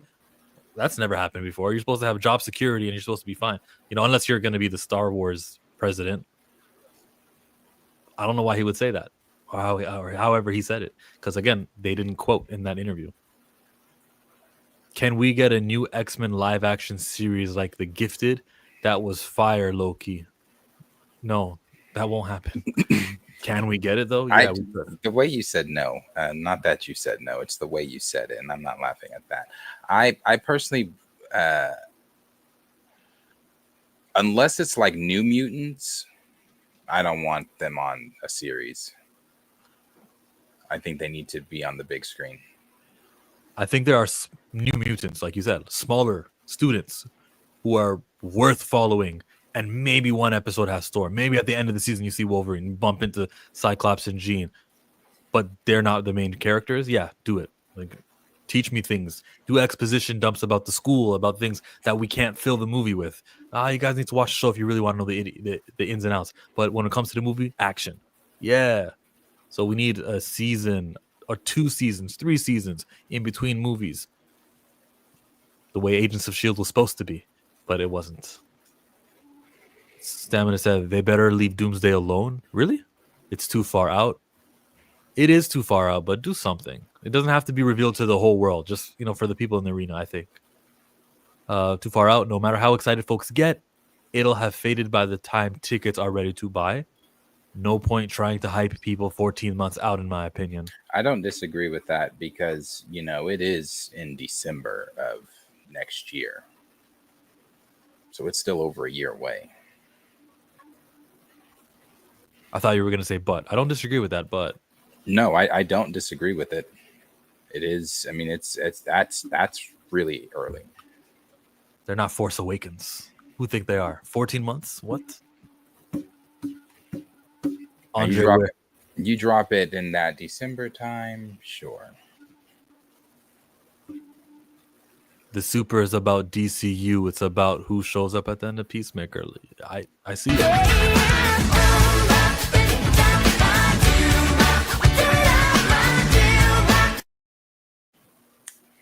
You know what year that song came out? 97. Has to be Green Lanterns to set up the show. It could be. The cameo. Thank you, Andre. The cameos that he could be leading up to have to be either Supergirl, like I said, because of the movie, but yes, the Lanterns TV show to convert everyone who was a fan of Peacemaker into at least being interested in checking out Aaron Pierre and Kyle Chandler. Aaron Pierre, he is everywhere right now. Yeah, that definitely could be. Guy Gardner's in it. He can have some banter with, here come the other lanterns. Where were you guys as they're descending from the sky? Official Green Lantern business. He's the new guy. His name's John. Hi. Yeah, that would be a good way to end it. It's got nothing to do with Peacemaker, honestly, but if they just have like a throwaway scene like that for a couple minutes, I'd like to see that. Yeah, official Lanterns Corps business. Step aside. Yeah, middle finger. No guy shit. I want them to do a scene where they're like, oh, we can call Guy, and then both go no at the same time. That would be an homage to Young Justice, and it would be like, oh, James Gunn gets it. He does like the cartoon stuff. That'd be nice. If he really got it, he'd just give us a Young Justice season 5, 6, and 7. Maybe at the WB23 Expo, he'll do it. I want to tweet him and ask. I think I have tweeted him and asked him that before. Young Justice? Yeah. Can we get a season 5, 6, and 7? I don't know how many times I can rewatch seasons 1 through 4 and be left on that same cliffhanger of, oh, well, it's going to happen. It's interesting that Young Justice recognizes that there are too many Green Lanterns. The whole company should. The comics division should. We should kind of start eliminating these lanterns. It's funny because Guy, obviously shows up in Young Justice, but I forget what context they were even talking about having another lantern come. But John and Hal both no. To add a new member. Oh, were they? Oh, yeah, they were looking to add new members. That's what it was. Was that when they were arguing about if Shazam could even be on the team because he's a kid? Maybe. It was early. It was like episode 1, I think. Good shit. Has to be Green Lantern to set up the show. But yeah, that's right. That's right. Thanks for that super. Thanks for this super. Big bang, take low, but you gonna lose sight. Starfighter right there. That's Uncle Ryan. So WW, Wonder Woman is priority after Clayface. Gunn knows that. You better know that. Hope so. Clayface feels like it's farther in development. All I know about Wonder Woman is it's been greenlit. It's been fast-tracked. That was the report. Clayface before Wonder Woman. Yeah. He built up some good rapport with me as a Superman lover. And then as a Peacemaker enjoyer. Now, I don't know if I love it yet. If he does the Lanterns too, when Clayface comes around, I'm going to say, let's check it out. It's a little 50 million budget movie. Let's check it out.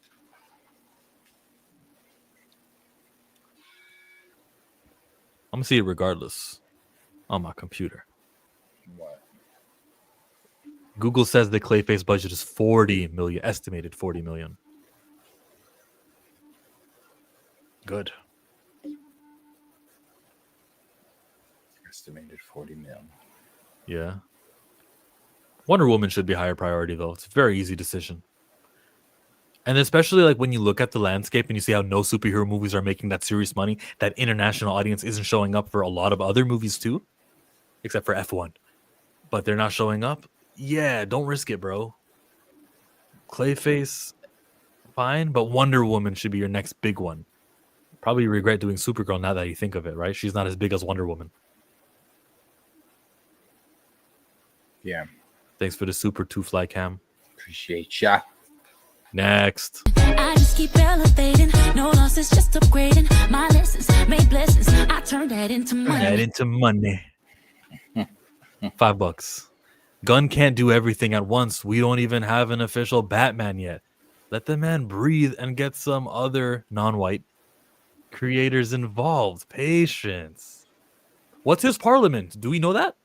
I don't know what that's in reference to. Parliament or his comment? The comment.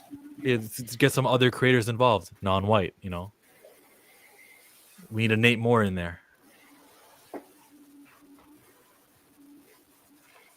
What was the... Oh, hold on. I think he's got to go. I'll address it. Yes, but who? Jeffrey Thorne? He just did Eyes of Wakanda. He had a part in that. Who could we get that is a non-white creator who could be part of that DC group? And do they need a big group? Safran and James Gunn seem to be able to handle things for now. It's the beginning, and we're getting one film a year with Superman and Supergirl. But Safran and Gunn have it. When you expand the team, it's because you're going to expand the output. And once we get to 3 TV shows a year, 2 movies, 3 movies a year sometimes, when that time gets there, yeah, you better have a whole council of creators who can create, who have experience. And who's that quote unquote of color who's going to be part of it? Michael B. Jordan? Will he direct a 4th Creed by then? He'll do Delphi Gym, that TV show on Prime, which is going to take care of the gym for Adonis Creed. Will he have enough producer experience? Also, who's working under him right now that can climb that ladder? The Rick Famuyiwa that we remember from Mandalorian, he was doing episodes, and now he's an executive. Who is there to climb that ladder? Who is a, as you say, non-white creator? I just don't know the answer to that question. And to be real with you, they're focused about making money, not inclusion.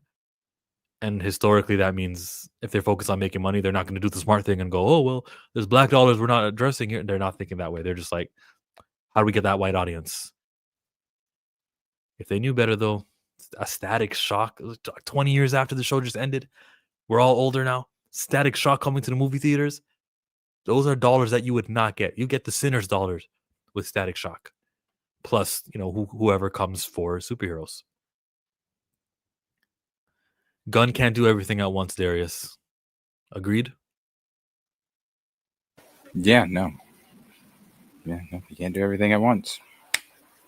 We don't even have an official Batman yet. Let that man breathe and get some other non-white creators involved. Patience. I'm waiting for something bad before I say he's overworked. Nothing bad yet. He's doing his thing. Scotty, I like what he's doing right now. I think Clayface is going to feel like the Penguin show. Why? Matt Reeves has a part in the Penguin show. Matt Reeves does not have a part in Clayface. It would be a smart move, though. Probably in tone. Rogue Comic says, would doing movies with the same characters be considered contributing to this mythical superhero fatigue? No.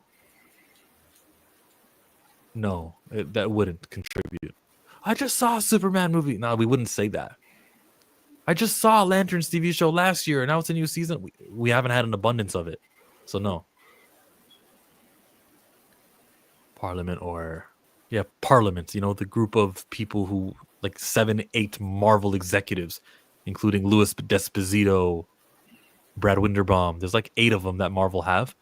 Who's part of that squad for James Gunn? Don't know. Peter Safran. Yes. That's as much as I could probably say at the moment. I don't know who else. His wife, maybe Sean Gunn. Probably his brother. Yeah, he definitely consults with his brother. His brother was like, Marvel has my number. They want to call, they can. That's what he said. Now that James is not there, it doesn't matter no more. Sean Gunn was the stand-in for you probably knew that. Rocket Raccoon. He would pretend to be Rocket on set. I didn't know that. No, that's the cool thing about him.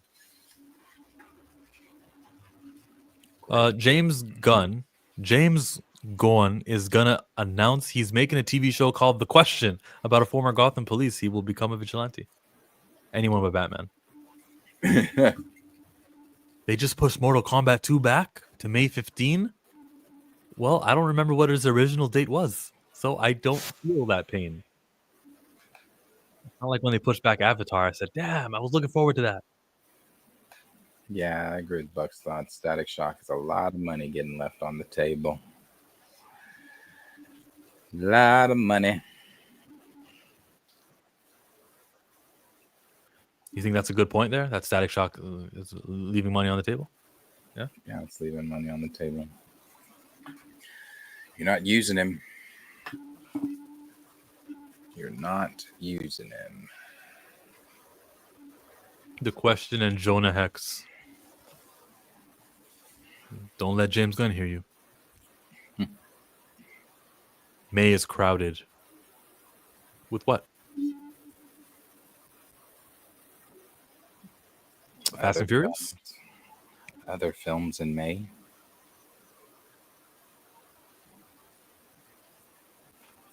July was crowded. Studios are dumb. She'll show the poutine that you're eating.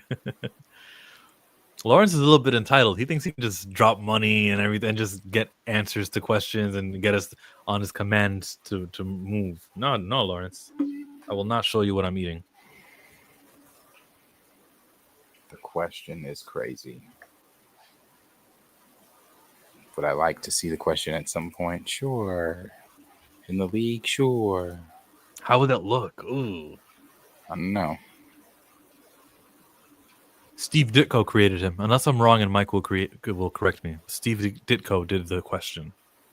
Love it. There's 2 other superheroes I know that Steve Ditko created.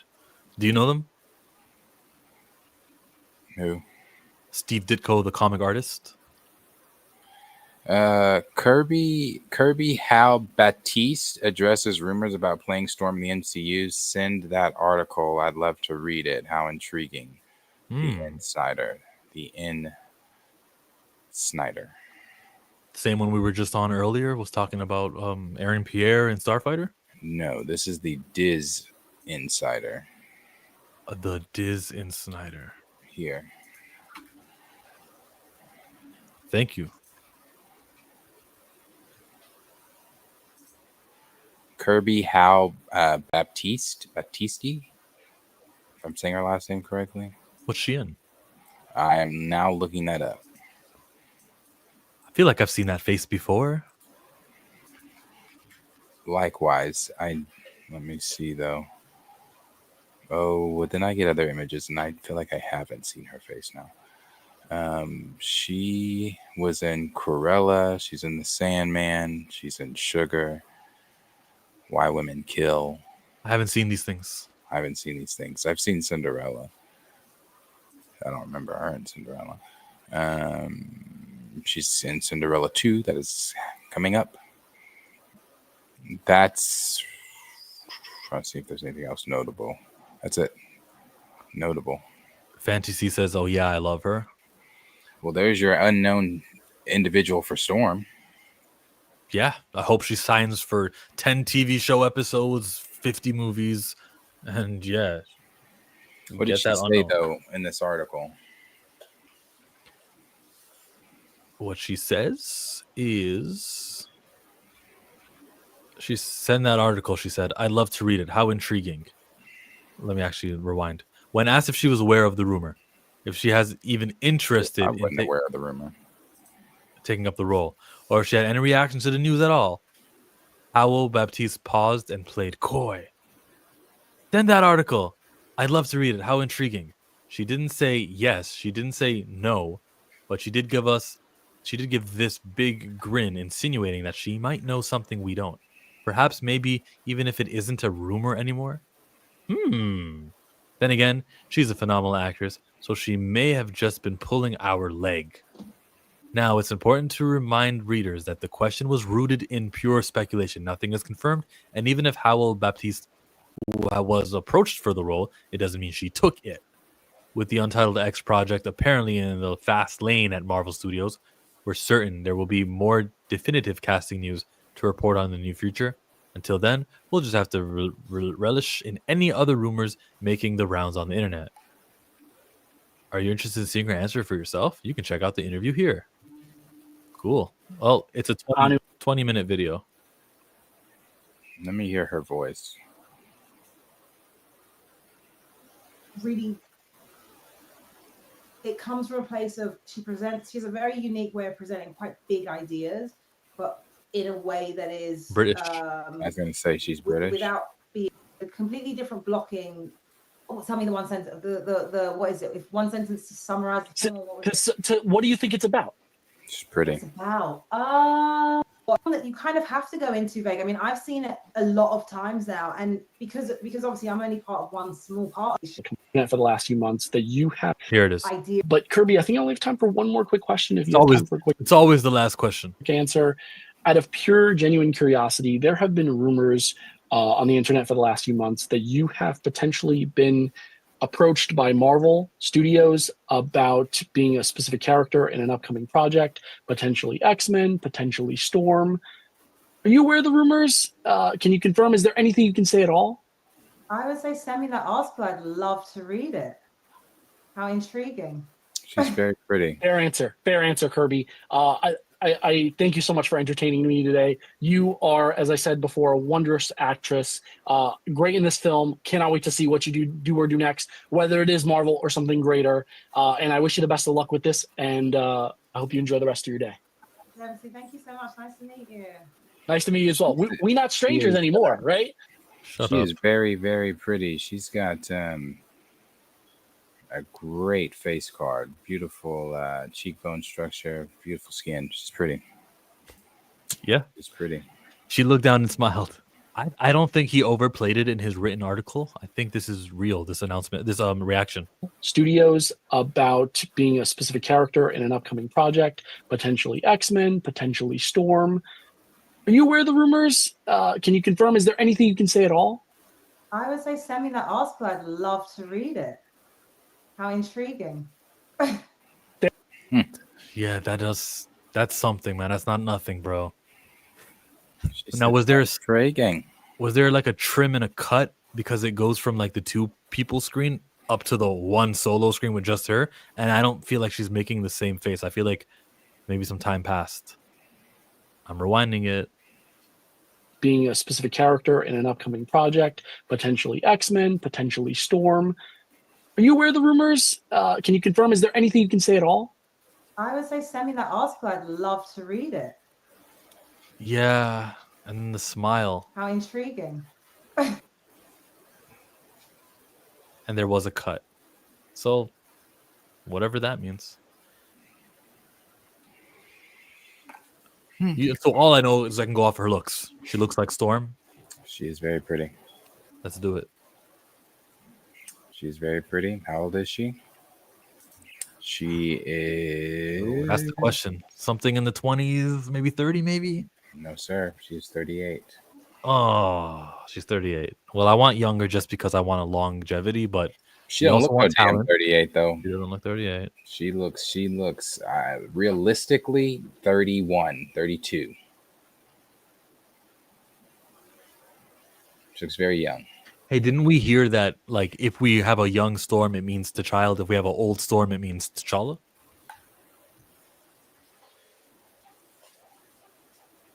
From your source? Yeah, I think so. I believe that's what it said. I think that's what it said. I have to go back through and see what exactly. Y'all act like 35 plus is 1 foot in the grave. All right. I don't. That's his brother. So if you are going to play a character for 15, 20 years, your 35 is actually one day going to the movie theater to see a 50-year-old superhero. That's what I'm thinking about. I'm just adding 15 years. That's all. Nothing wrong with being 35 in a movie and being a superhero. It's the later years. Storm, yeah, I agree. She definitely doesn't need to be, hand to hand, really at all. I hate this. Black don't crack. I'm proposing a black actress in her 20s or early 30s gets the job. So it's not a thing of black don't crack. Storm doesn't need to do a lot of hand-to-hand. There are times, though, where she has been known to show she can fight, actually. But you're right. She doesn't need to. You're right. All the big players in Marvel are in their late 40s and 50s. They are all in their late 40s and 50s. But Hemsworth did start, and Chris Evans did start when they were in their 20s. The only guy who started early was, yeah, there it is. Somebody beat me to it. Robert Downey Jr. He started at 40. He's the only guy who started late. But, like, did we know in 2008 what would happen? Don't be ageist. Angela Bassett could still be Storm. Could be. Could be. Don't let Coogler know about that universe. I like her. The more I'm looking at her. Share. It's just Google images searches. What was her name? Baptist? Kirby Howell. Oh, Kirby Howell Baptist. So when I was talking about Steve Ditko, I thought you were talking about Jack Kirby. I didn't really realize that. This is Storm. I see it. On Reddit, it says Marvel Studios has approached Kirby Howe, this was 3 months ago, and Jodie Turner-Smith for the role of Storm in the X-Men reboot.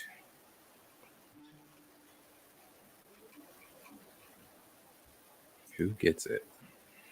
Heed my command. Jodie or Kirby?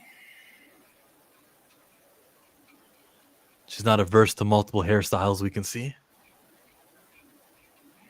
Since we are on Marvel X-Men, they have discussed Isaac Robinson Smith teases X-Men 97 Season 2. I'm very excited. I'm grateful for where the story is headed, and I like how they've taken it in the direction they have.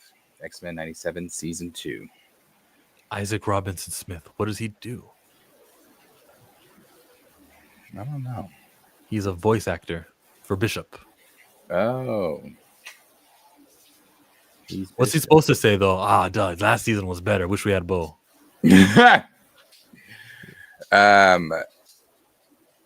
Here's a kick in the balls from Star Wars after getting excited. The first installment of Simon Kinberg's Star Wars trilogy is said to be canonical to episode. What? 10. Canonical. It's supposed to be episode 10. It's supposed to be episode 10. Is there more to it saying we're also doing 11 I'm sorry, 12? canonical. I think canonical is the X9. What is X in Roman numeral? X is 10. And we just came off of 9 with Rise of Palpatine. So they're calling Simon Kinberg's movie episode 10. Blah blah blah blah blah. Is that the report? Hold on. Okay. Holding. I'd like to know, because that matters to me, bro. It feels like when you have the number, oh, this is one of the episodic films. Okay, pay attention. It's the main story. That would actually make me care more. I'm confused by this. The first installment in Simon Kinberg's Star Wars trilogy is said to be the canonical episode 10. Oh, so his first installment is episode 10. So it's going. Yeah. So they are giving you literally 3 more of Rey. Yeah, maybe they're trying to say, like, people say episode 7, 8, 9 is not canon. This is canonically 10. Maybe that's what they were fighting with those words. Canonical. What have they done that's not canon? Star Wars, the Japanese one? Starfighters. Voices? Not really canon, I guess. I don't know. That would turn off a lot of people if Starfighter's not canon. Why? I think that would elevate the excitement. It'd elevate it for me. If it's not canon, if this is a completely different story that has nothing to do with them, and they have no idea who the Skywalkers are, I'm fine with that. We have, mind you, again, when I say this, I'm not exaggerating.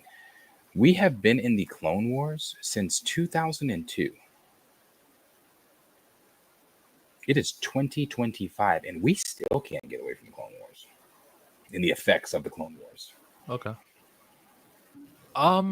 Since you said that last bit about the Clone Wars, don't take this disrespectfully, but do we mean the same thing when we say canon? Like, if Starfighter was an Elseworld story, that's what you would like? Yeah, it'd be fine. Huh. Yeah, I can't believe that. I feel like everything needs to be tied up, and that's what's great about these big major worlds. And to just go to the movie theaters for 2 hours and just watch something, like, why does the Force do that? That's not what Yoda said, but it's Elseworld. Don't worry, it's not canon. Oh, okay, and just watch it. I wouldn't want to do that. I'd be fine with it. Reason being is because, again, we've been on the Skywalker saga for quite some time, and I love, not to say, obviously, I love Skywalkers, I love Anakin, I love all that stuff, but I would like them to get away from it. It's already been fractured enough by this current regime. Let's get away from it. Do something that's not on the same timeline. It gives them more room to flex. Yep. No restrictions on the stories you can tell there. Yep. That's right. Yeah, I'm hyped for the continuation of the canon 10, 11, 12. Yeah, I know Scotty's one that likes the sequels. I am not one that cares for a continuation. But I also don't have to watch. Yeah. Jodie is about the same age as Baptiste, and she is taller. But I think Baptiste is the better actor. I swear to God, I haven't seen her in anything, man. I haven't seen her in anything either. I can't say that she's better than Jodie. Well, the only thing I know of Jodie is The Power of One, The Power of Many. What else has Jodie played in? She's done things. I've seen her in things. Let me see. Kathleen said, the job ain't finished. Another Ray trilogy. Like, if she is not the president anymore next year, then these movies will not happen the way that Simon Kinberg wants them to happen. If she is not the president anymore. They need to do a Kobe interview with her. Have her be, job ain't finished. Why aren't you smiling, Kathleen? Job ain't finished. When he said Mamba out, what's her words? What's she gonna say? Skywalker out. Cannon out. Force this female out. Testosterone out. I don't know. Jodie Turner-Smith ain't been in shit notable. I feel like I've seen her in more things, but I can't even like name anything that when I'm put to question. So maybe Jodie Turner-Smith. She was in The Agency. Man, I never seen that. I seen Queen and Slim. She's in Tron Ares coming up. And that's another mystery. I think Marcus was touching on it. How will they address Jared Leto at D23, and how do they really promote that movie? They just do, and they don't. I bet you he's going to be front and center. They're not going to give a fuck. They're not going to address it. Same thing with Snow White, right? Just hey, here's our movie. Here's the trailer. Bye. Mm-hmm. I wouldn't address it. How the fuck would I want you staining my film with your personal shit? Ezra Miller barely did any media. Yeah, like at one red carpet interview, but I didn't see the interview itself. I just saw someone recording that he's being interviewed. So it's probably a fake interview, to be honest with you. If we didn't actually see the interview come out, right? Where is he? Is he all right? Are they all right? I don't know, but there's a blueprint though. You go missing, you hug the cactus, like Robert Downey said about Mel Gibson, and then you're back. And you're back. Remember that time we were talking about being canceled? Is it right to lose your job and all that stuff? The wrestler in that news story with Raja Jackson, who told him you're gonna get your payback, get your lick back, just like I told you. He got fired from wrestling. No promotion will use him in wrestling, and then his regular day, Monday to Friday job said, "We saw the TMZ article, and now you're fired too." And that's a lot. His regular job for some wrestling shit. Mm. And I don't know how I feel about it. Hard. It's hard because I think sometimes punishment is warranted, but can guys make a living for themselves too? They've got family, they've got kids to support, they've got, contribute to society. Just one mistake shouldn't take you away from your job, as wrong as you are. That was a topic on the radio this morning. What did they say? Call in. They were just talking about, have you ever had a job position which you were about to be given and then someone did something shisty and got it taken away from you, or your job taken away from you? They could have treated Jonathan Majors like Leto. They should have. But the difference here, I'm gonna use the Omni-Man gif. That's the neat part. I recognize that reference. Yeah, I saw that. Season 2. Season 1. Yeah, I know. But it was like a 1 out of 3 chance I'd be correct. Stamina says it's for the individual to think about family/kids, etc., more than any employer in cases of avoidable controversy, at least.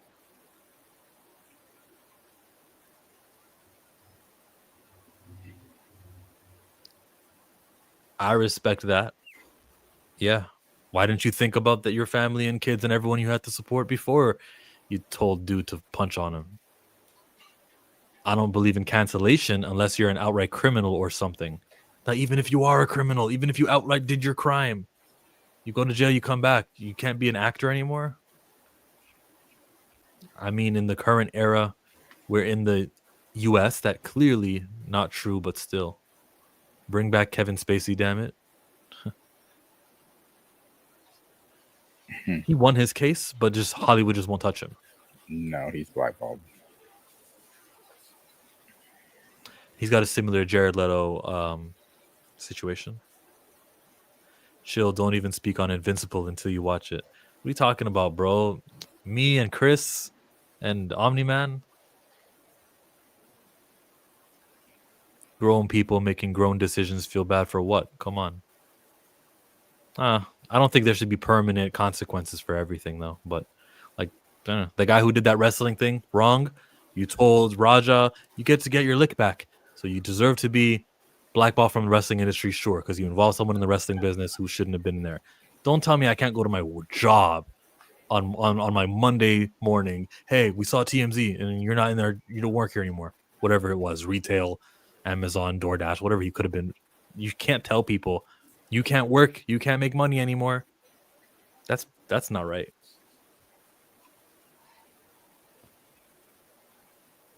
Are we done for today? No, there was some more things to touch on. We didn't even get into like Marvel really, or The Long Walk really. That was an interesting Long Walk story. I'll play it here.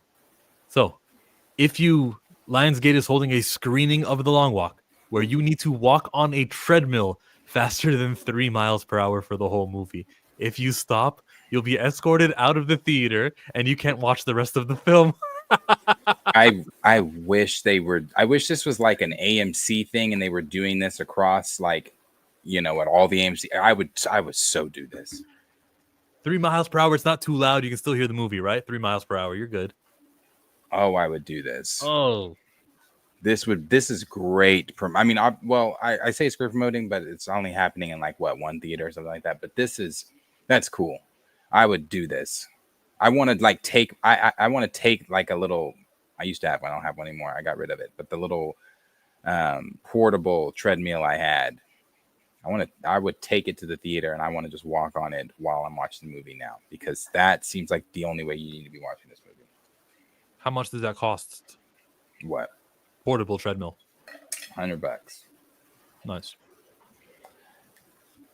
Not as long as a regular treadmill though. So if you're a long walker or got long legs, you're gonna fall off that bitch a lot. That's why I don't have it anymore. But the treadmill idea in the theater, that's cool. Those people are lucky that get to watch the movie that way. And then the whole incentive of if you stop, you get taken out of the theater and you don't get to see the rest of the movie. That's fun. That's fun. I would do that.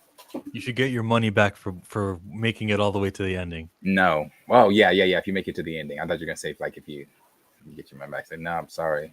They better film it. I better see a TikTok of just, he was eliminated. I only made it 20 minutes. He was eliminated. He's leaving, being escorted out. And they get all dramatic about it. That'd be good.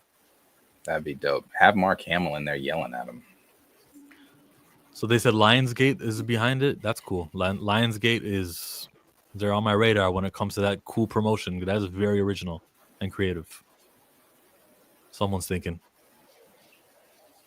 Yeah, you honestly might need headphones.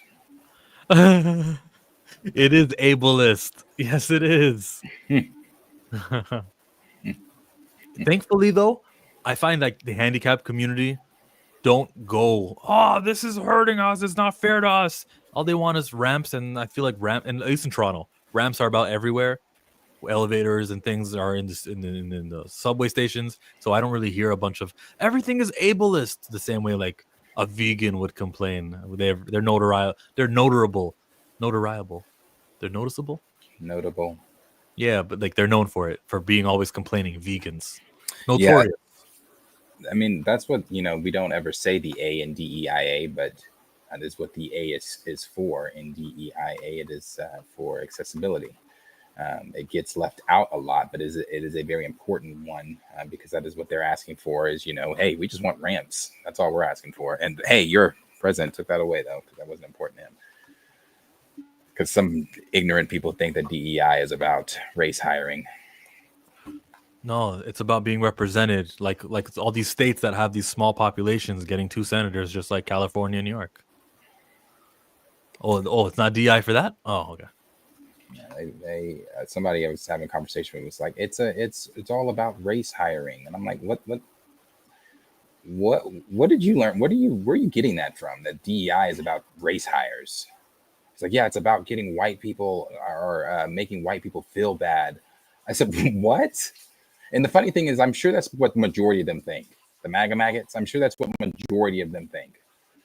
Like, oh yeah, it's about making white people feel bad, and it's about race hires. No. That's no. I know that's what your president probably told you because that's what his dumbass thinks too, but no. One great thing about Trump, though, one great thing is the impersonators all over my accounts, man. They're the best. They are the best. They are the best. I love it.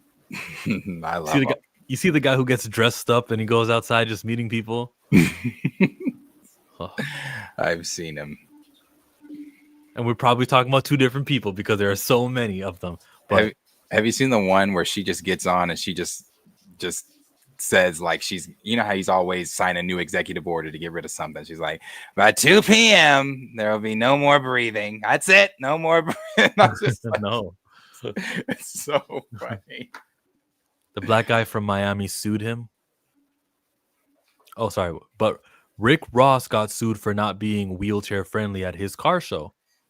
Shut up. Okay, then maybe the handicapped community are a bit that way. It's a car show. People usually, respectfully, if you're handicapped, you're probably missing a limb, and I know there are hands only driving. I just think, I don't know. I don't know. You can't sue a guy for not having wheelchair accessibility at a car show. You should go on the website, see if there is, and if there isn't wheelchair accessibility, then you don't attend. I don't know. But, respect to those people who are going through something that I don't have to worry about going through. So I can understand how, like, debilitating it is. You know what I mean? Mike, thank you for being a chill member. Chocolate Trump is hilarious. Chocolate Trump, I know him. Most people who speak out against DEI have no clue what it means. They have no idea. They were just told by ignorant people that it is the things that they describe it to be, and then they run with that. And then when you tell them, like, no, and then when you give them, like, the factual what DEI is, they're like, no, that's what the left tells you it is. And I'm like, oh, okay. Like, what are we doing? It's like, all right. I can't wait for their time to run out. Which segues us to this new story. So, whoa, another Avengers movie in between Doomsday and Secret Wars? Timeout, Avengers Battle World, Avengers Everything Dies, Avengers Illuminati. Yep, I can definitely see that happening to expand on Battle World. Is there secretly a second movie? It's not like they got 2 directors on. Oh, they do. Joe and Anthony Russo. Could they be filming during Doomsday, filming an additional movie? Not only that, we forget Michael Waldron is also writing with them. Michael Waldron pulled all this. He's the one that tipped all this off. What started with Loki. Waldron wrote Multiverse of Madness. So Waldron, I'm sure, is involved in helping them craft all of this shit together too. What a phenomenal surprise to have. And that is exactly the kind of news story at D23 that you drop. We've been busy filming Doomsday and and you guys already knew about Secret Wars. Sorry we had to delay it. But you didn't know. Bet you didn't know there was a third Avengers movie we've been secretly filming alongside. It's called Avengers Time Runs Out. It's between Doomsday and Secret Wars. It's called Battle World. And we got this new cast. And so what? What's happening? What? That would be so great. It'd be dope. Oh, dope. Marvel. I like the Illuminati. I mean, all the titles are dope, but I like the Illuminati route. And that may be the route they're going to. There's evidence that has supported that due to past, of course, things that have been said, leaks, rumors. One being from the Cosmic Circus, and what Alex over there was talking about how the Illuminati has been set up. Pull up that. It should have that article as well. Not from Murphy, but from a Superhero Hype. An article, Superhero Hype, copy link, paste, Kapawi. Reading everything, or just is there a part specifically? Just the rumors there. What are the latest rumors about the MCU Illuminati? In a new question and answer session from Cosmic Circus Alex Perez, a question was asked about the multiverse Illuminati, the rumor that Perez previously mentioned. According to Perez, the idea for the group was to have various characters from the multiverse come together to stop incursions from happening in the multiverse. Okay, makes sense. It would have mirrored, in a way, the lineup of Marvel Comics Illuminati, but would have involved different characters from different universes, which in some way or form have had experience with or studied the multiverse, except T'Challa, they said. Just it would be that's what he said in Multiverse of Madness. He said, what's his name? Alex Perez. He said it's not going to be T'Challa. Perez noted that he doubts the idea will pan out, but that it is interesting to note that Marvel Studios seems to be planning for even bigger and more grand stories going forward. The Illuminati did briefly appear in Multiverse of Madness with the Other Dimensions group consisting of Mordo, Peggy Carter, Black Agar, just say fucking Black Bolt, show off. Black Bolt. Black Agar, Boltigan.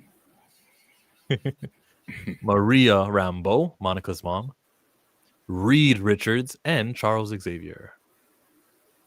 In the world of Marvel Comics, the Illuminati are a secret society that features many of the brand's most iconic heroes. The group traditionally features characters like Namor, Iron Man, Reed Richards, Black Bolt, Doctor Strange, Charles Xavier, Black Panther, and others. Captain America before they had to say, "Oh, forget." Yeah, forget.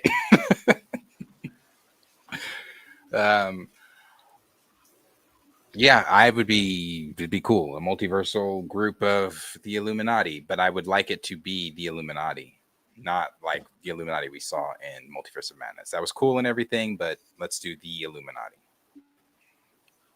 I mean, that was basically them. Only reason Mordo was there, Strange died. Peggy Carter, it's because they have a weird fetish with her. And then, everybody else. Iron Man just wasn't there. You still had Black Bolt. You had, just those two, Black Bolt. Well, no, you had Professor X as well. So three of the original 5 or 6. Yeah. And I agree that it's better than more Chris Evans because I think this is fresh, it's new, and maybe a way to get Adam Brashear Blue Marvel, even if it's just for one movie and he goes back to his universe. And you could put Avengers on the title and people will be interested. This is clearly a nerd writing this 100%. There's no way normies could handle all of what you just read.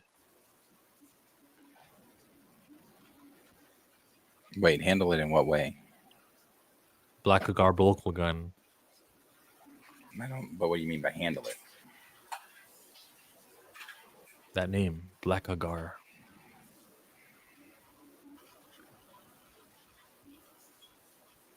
They handled it in Multiverse of Madness.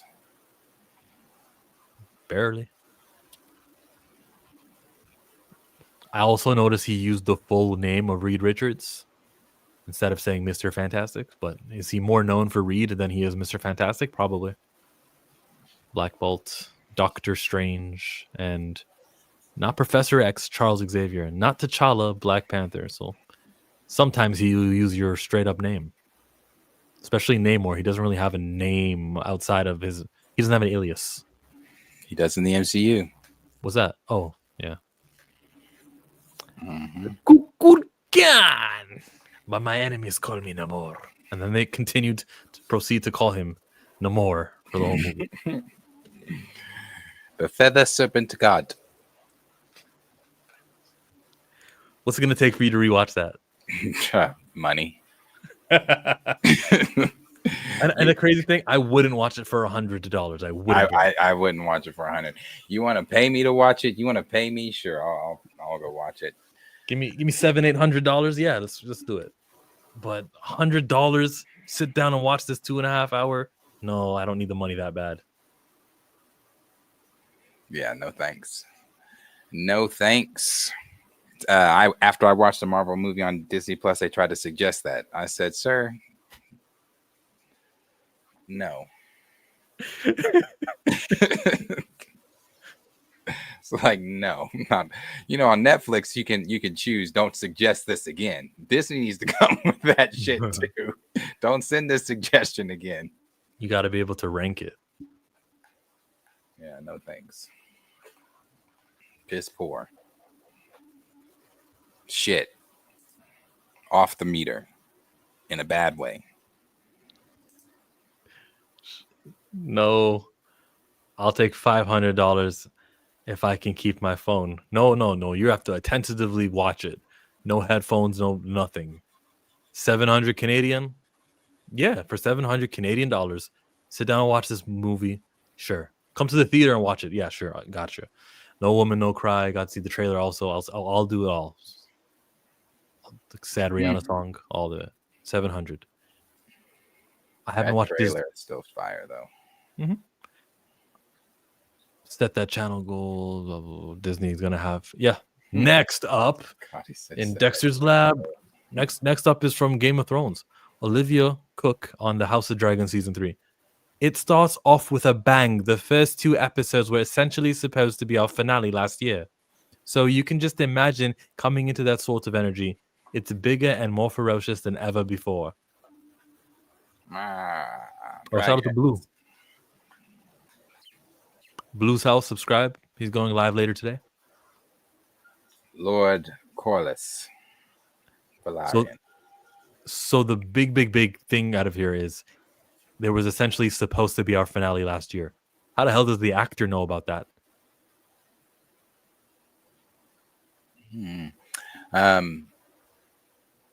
They better come bigger and better. Every time we talk about this, I always say that season 2 was a snooze. Oh yeah, but the writer's strike affected them. See? It's a good reason. The writer's strike didn't affect their writing. It just affected their timing. They still actively wrote that. And that's what we got. It was just very snooze festy. Again, the best thing was episode 5. Meleese, Queen, that never was, Rhaenys, and the rest of the battle with Aemon, Dagon, Sunfire, Vhagar. I know Meleese was going to die, but I was just like, when she started flying away, I was like, come on, just a little bit faster. You're almost, just get out. Then here comes Vhagar. I'm like, fuck. How did you know the death was coming? Like spoilers? No, the books. Oh, yeah. I didn't read the books, but I've listened to, I told you I listened to YouTube videos of people like acting out the shit and stuff, blah, blah, blah. So I've listened to a lot of it. Like especially Aegon's Conquest. If you ever have time to listen to like 6 hours of Game of Thrones, listen to Aegon's Conquest. That shit is phenomenal. But yeah, when she just like with Jaehaerys in this next season, or whatever season it's going to take place in, Rhaenyra's oldest son. I'm not ready for that death. Yeah, they'll all be in the water. Very sad. I am ready to see how they do the Sunfire. And for if you know spoilers if you haven't read any books, I'm interested to see how they do the Sunfire Aegon Rhaenyra scene, because Rhaenyra flees off to Dragonstone, where after leaving King's Landing, after everything happens there, she flees off to Dragonstone. She was going to, I don't know if she's just going to stay on Dragonstone or go somewhere else from Dragonstone. However, while she's leaving King's Landing, before she even leaves King's Landing, Aegon leaves King's Landing, who's, crippled, burnt all the fuck up with Sunfire. sitting on the throne at Dragonstone. She pulls up and he's like, ha ha ha, sister. And then Dracarys. So I'm very interested to see that scene. How are they going to do that?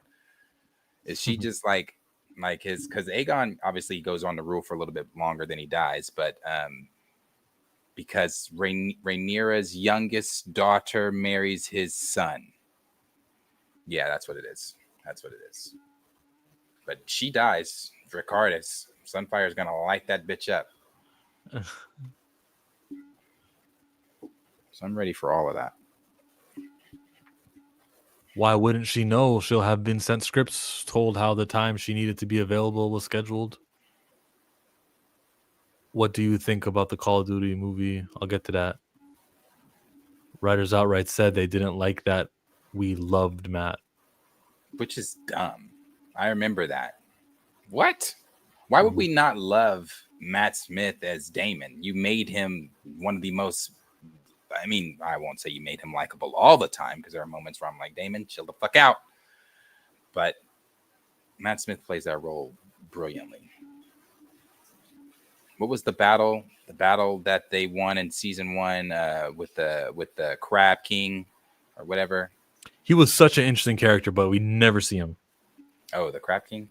That's such a cool name. The Crab King, he had his own little personality, and that was it. Daemon, never saw him again. No, Daemon killed him. Yeah. We saw his ass enough. He didn't even talk. All he did was grunt. All he did was like, oh.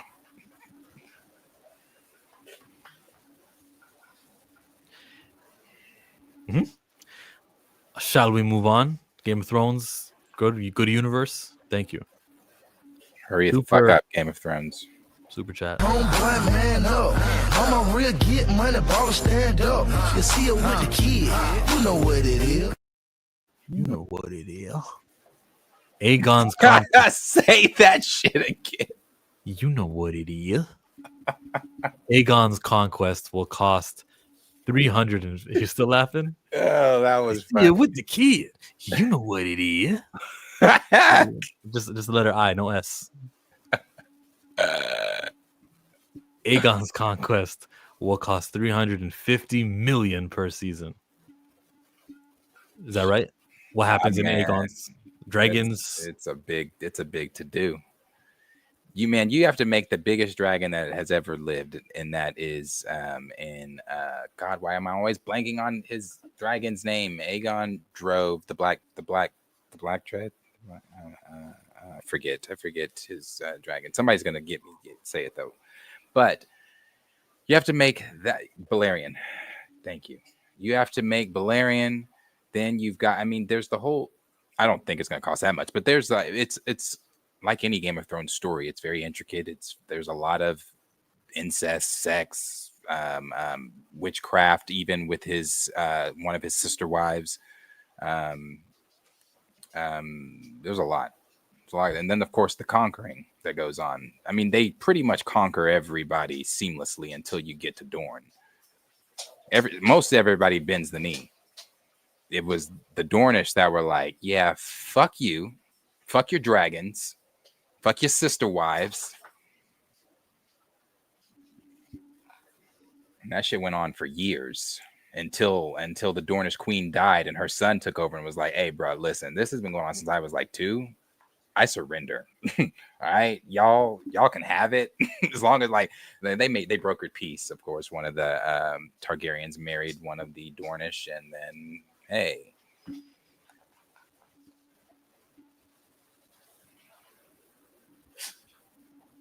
yeah. Great stories, great conquest. That's one that they are working on actively. So they've already said that they can't wait to show that first, whatever the opening scene on screen. They said it's going to be great. I hope they don't just do like the words, like, you know how they do like, oh, before Game of Thrones was like, oh, this happens 200, or before House of Dragon, they put it's 200 years before Game of Thrones. I don't want them to do just the words of Aegon and Visenya and Rhaenys in where are they from? What's the original land? Essos. I don't like show us, because from what we understand, from reading Aegon's Conquest, the Targaryens weren't even like the creme de la creme of the house families with dragons. Like they were like the low, like they were the lowest of the lowest, from what I understand. They weren't like the height of the families with dragons. They were just like they were Jor-El, basically. They tried to warn everybody, hey, let's get the fuck out of here. Nobody listened, and they were the ones that were left. But they weren't like the top. So I want to see, like, show us some of those other families that were greater than the Targaryens. Totally. We go to some Call of Duty news. Paramount is in talks to make a Call of Duty movie. Some more American military propaganda. There is a wing in the military for just this. They actually let you shoot in like actual bases and places that they use, and they'll give you the discount because they want America to be seen as like this great nation and heroic, and for that to affect the way you perceive them in other countries, in your own country. So yeah, it's a thing. Call of Duty. So that's what that news means to me. Do you care about like this gameplay or plot? Like, would you care? Would I care to see a Call of Duty movie? Yeah, I played Call of Duty growing up. What would a good movie look like? I don't know. Do Call of Duty Zombies, something like that. There's lots of different things you could do. Or like Modern Warfare, I guess. You could do that. Is there a main character of Call of Duty usually? No. Not that I can. No. Like whoever you're playing, no. So they can make an all original character. Okay. They could.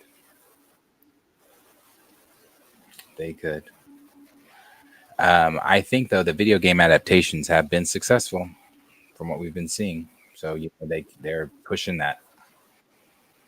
They're taking those popular games that people loved and trying to cash cow on it again. Well, I don't know. All of the Call of Duty plots are about corruption in our government. Probably going to be good. I prefer they not encourage this shit any more than they already do. Be more specific, though. What do you mean by encourage this shit? Like war movies? What is it exactly you don't want to see encouraged? I'd like to know. Let's read some of the feedback. Like, people chimed in on this tweet. Make it based on the Modern Warfare Team Task Force 141 SAS. It could be something massive if done well. Is it going to be gay and lame? Thank you for that contribution. Will Nicki Minaj be in it? Oh my god, for real? I've been hearing rumors for years. I hope they do it justice. This has to be potential to be amazing, or this has the potential to be amazing or total flop, no in between. Okay. Someone said it's about damn time. Lawrence said Fortnite would make $1 billion. I agree with that. Fortnite would. A Fortnite movie. Yeah. And even that doesn't have a main character either. They got like the banana people, like the skins that you can get for free. But with Fortnite, if it was a Disney movie, you could do anything you wanted with it because Disney, I mean, you'd have to get like, which I don't know if Warner Brothers would want to play ball with you and like let you put like Superman and all them in it. But being Disney, you own a lot of those characters that are already in there. Do you remember the movie with the rodents? They had Ugly Sonic in it. Chip and Dale. Yeah. The live action Chip and Dale Rescue Rangers. Those guys had Ugly Sonic in it. And like... They did. I don't know. For they had Fortnite, a lot in that movie. See, that's what I mean. Like when you're as big as Fortnite, you can make these studios all contribute a character here. And then once you get the big ones, some other smaller guys will be like, I want Transformers in it. Okay, fine. Thank you, Hasbro. We'll put a Transformer Optimus Prime because he is in Fortnite. You can't play as him. Do you do it live action or do you do it in like a Ready Player One type deal? What does Ready Player One mean? How it's live action, like the video game deal. They put on the VR headset, then they're actually in that world. And it's more so animated, but not animated, but I guess you could say animated. I don't know enough about Fortnite to know which would work better. So, I don't know. Did you see Ready Player One? Nope. Homework. Just a little homework tonight. Think of the licensing nightmare that would be. It's just one email, and you send the same email to each studio. We're making a Fortnite movie. Are there any characters you would like to contribute to for 5 minutes? Less than 5 minutes for a cameo photo. Yeah, Ready Player One is great. Free Guy, I've seen that. I wish they'd make a second one of Ready Player One, but it is really good. It's one of those like movies, like when you get into it, like I don't know, it's a really cool sci-fi concept to it too. Like I would love to, if VR was like that, I'm in. I'd be all into VR. Avatar-ish, the blue avatar, right? Like you play as someone else, and then they go back to the real world. And they talk about their real problems, and they go, "Let's fight. I'll beat you in the game." Oh my god, he's stuck in the game for too long. You take off the headset now. Yeah, something like that. I don't know. I think if I did a Fortnite movie, I would make it about some young 18-year-olds playing Fortnite, making a tournament. You know, they're gonna be playing new characters. Yeah. You know, Lawrence, I did see that, you know, because I didn't know that they were even books before I saw the movie, but I thought they were working on a Ready Player 2 movie. I want to say, when did we see something on that?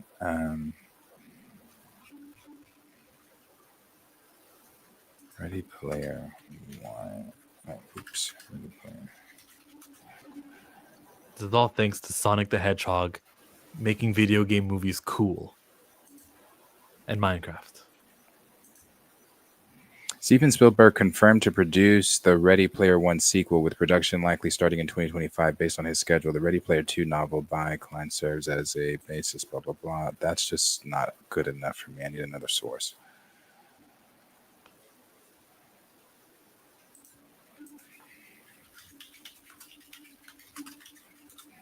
Fortnite would be players at computers and gaming systems. Well, then have the computers next to each other so they can talk shit to the people in front of them.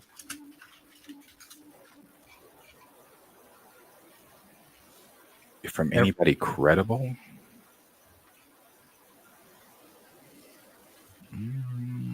That's... I swear I thought they were talking about it. This was 3 months ago. When will the Ready Player 2 movie be officially announced? A tournament on location. The best Fortnite players in the world. Oh, is that the streamer? You see Ninja walk by with his blue hair. Is that him? Is that her? And then when we get down to the action, you're playing, and then you know your go-to character, the main character you play as, is some character they just created for the movie, and then during its release, it's also available in the game in the real world. We can all play as that character. Yeah. Okay, well, March 12th, 2024, via showbiz411.com. Breaking entertainment news from Hollywood. The Hudsons, I guess they spoke with Steven Spielberg, and he is the one that told them Ready Player 2 is in development. Interesting. Nothing since then, though, looks like has been said.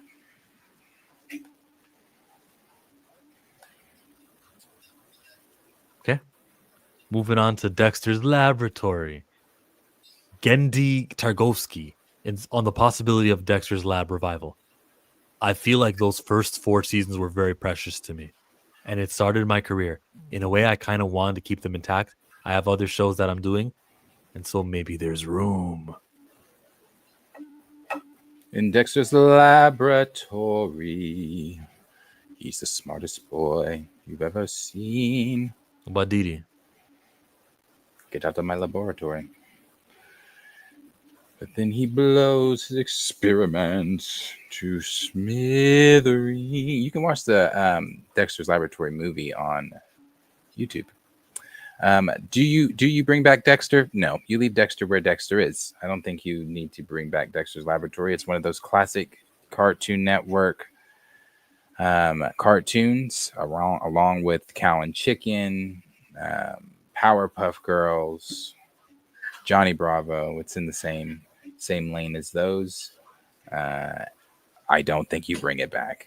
And not only that, I don't even know if these kids would be like, "Oh, Dexter." They wouldn't. We would care. Yeah. That same people who gave iCarly 3 extra seasons on Paramount Plus. Which brings me to, how is Phineas and Ferb doing? Huh? Yeah, so I don't know that you do that. I don't think you do. You just leave Dexter's Laboratory where it is. You have Dee Dee where she is. Mandark from across the street. Then you had the Justice Friends with Gronk. What is Gennady Targovsky? He's an American animator and screenwriter. He's 55 years old. Wow, he started young then. But what was he promoting recently to even say this?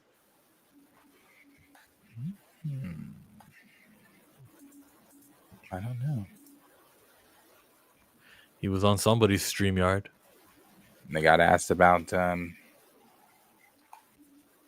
Dexter's Laboratory. Nexus Point News. He talks Fixed. It's called Fixed.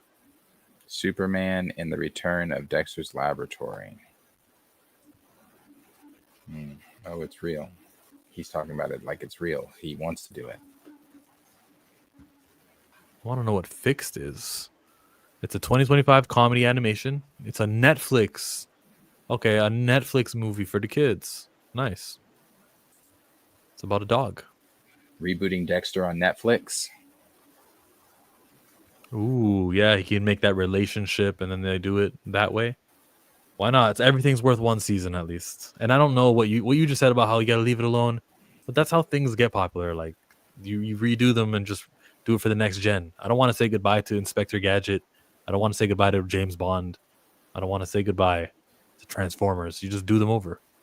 Yeah, popular things, but Dexter was. I don't know that Dexter hit. Maybe he hits with the kids, but I say no because kids aren't even watching TV. Like kids aren't into that shit. This generation's not into TV. This generation's not into going to the movies. This generation's into streamers. This generation's into YouTube videos. This generation's into TikTok. They're into their phones. They don't give a fuck about movies. They don't give a fuck about TV shows. I'm not watching that shit. Yeah. They're into people they're into me and you, who will make content for them to, then they can scroll back and scroll past it and scroll past it. I do the same thing. Yeah, they're into, I spend more time on YouTube than I actually do any of my streaming services. I prefer to watch YouTube. Yeah. Like when I can watch OCDA Diversity Affairs ID number 33712. Yeah, that's some of the best shit right there. That's funny. Moving on. Clap along if you feel like a room without a roof. Really like the way you guys cover these stories and news. Always fun and informative, great content. Nice. Thank you. Try. Thank you for that. Very generous. We've been at it for what, 2 years now together? I think so. Yeah. Well, when did Wakanda Forever come out? We've known each other since then, at least. Yeah, 2022. 2022. November of. Yeah. And when we don't have anything more to add, we move on. So that was Dexter's Lab. He did the greatest Star Wars animated content and definitely the greatest prequel content. That's a low bar, though. So he did the 2D Star Wars Clone Wars, I guess. Ah, that's right. He did, didn't he? That is right. That is that complicated last name. That's right. He was the one that was just talking about how he wanted to do an Asajj Ventress animated movie. Yeah. It was you, Gennady Tartakovsky. That's right. He did Samurai Jack. Samurai Jack was good too. He did Powerpuff? They're all animated the same. He was Cartoon Network. Yeah. Good on him. Good on him. What's Primal? Something he probably did when we were older. Let's find out. Gennady Tartakovsky, Primal. Actually, one of the auto-complete said season 3, right?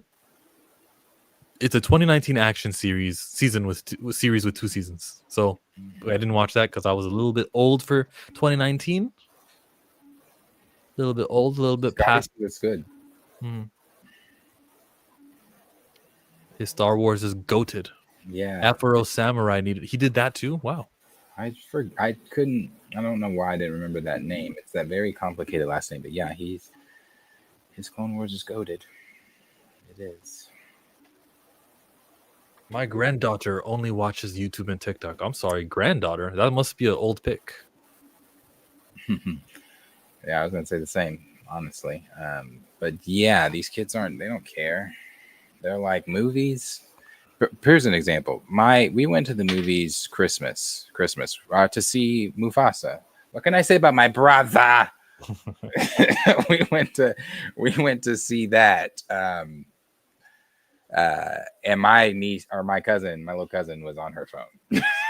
She's like, they just don't care. They don't care. And I think I was the only one that was still awake by the end with the group that we went with. Oh, that's funny. I was the only one into that shit. What can I say about my brother? I kind of want to pull this up. Do you have anywhere to be? Because I want to see what John Campea said about Chadwick Boseman on stream with you. I've got a little bit more.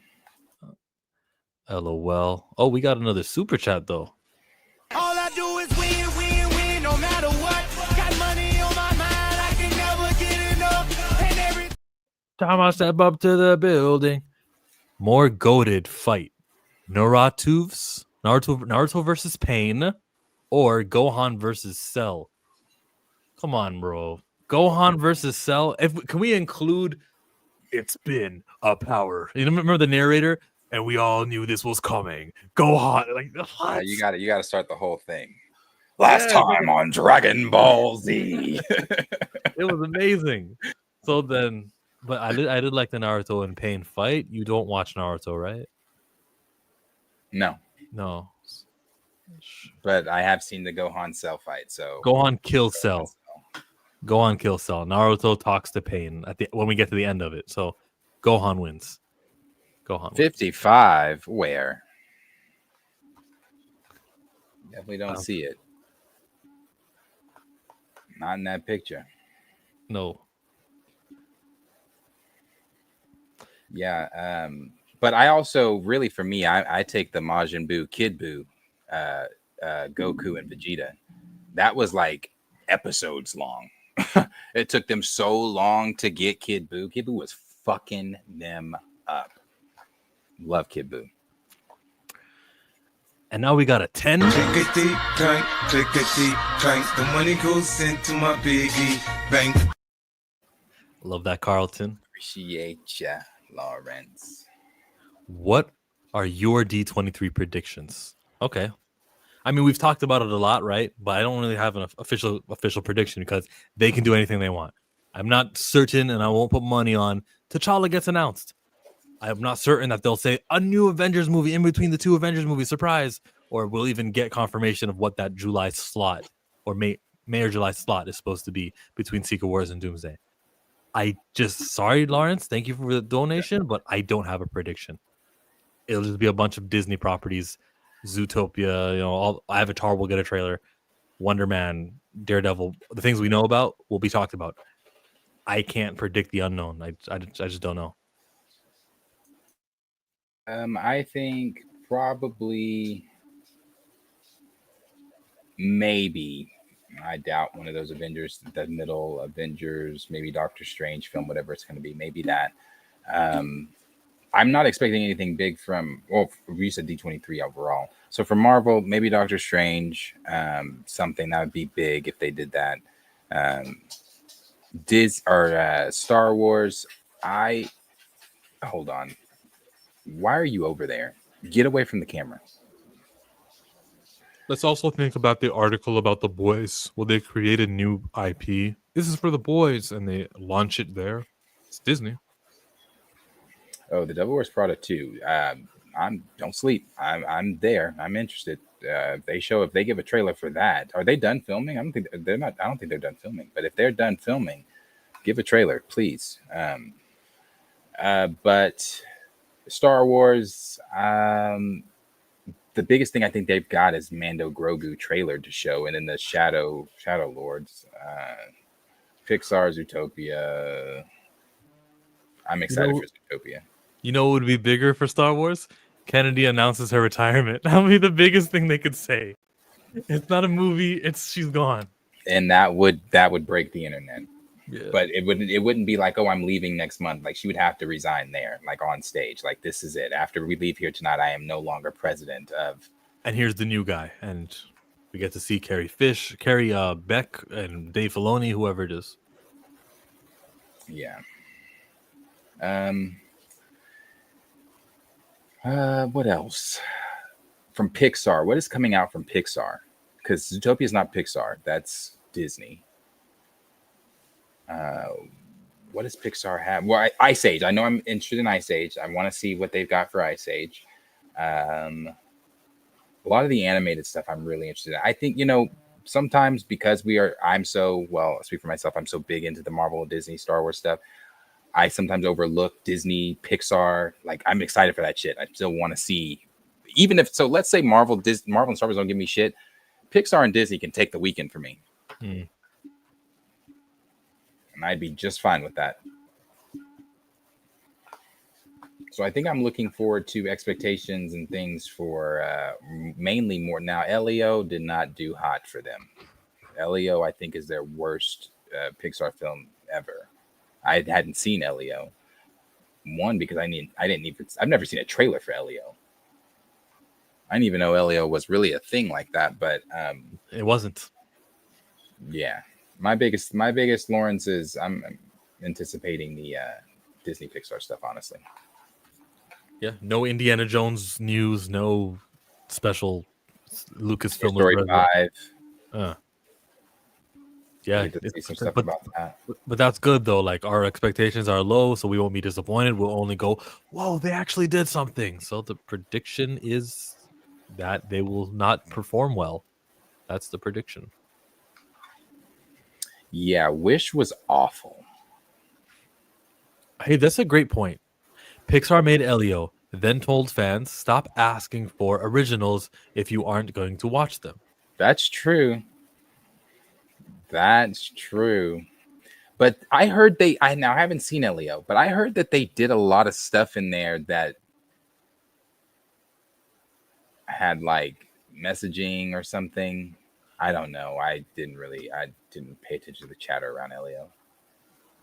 Same here, but I've been on the internet a long time.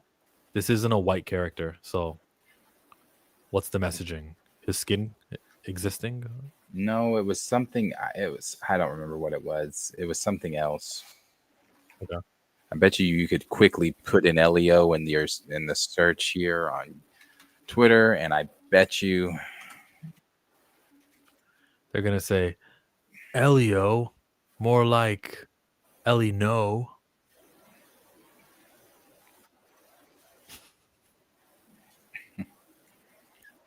Let me see. You need to make friends. I just want to belong somewhere. So if any aliens are listening, please come and get me. Okay, bye. Love you.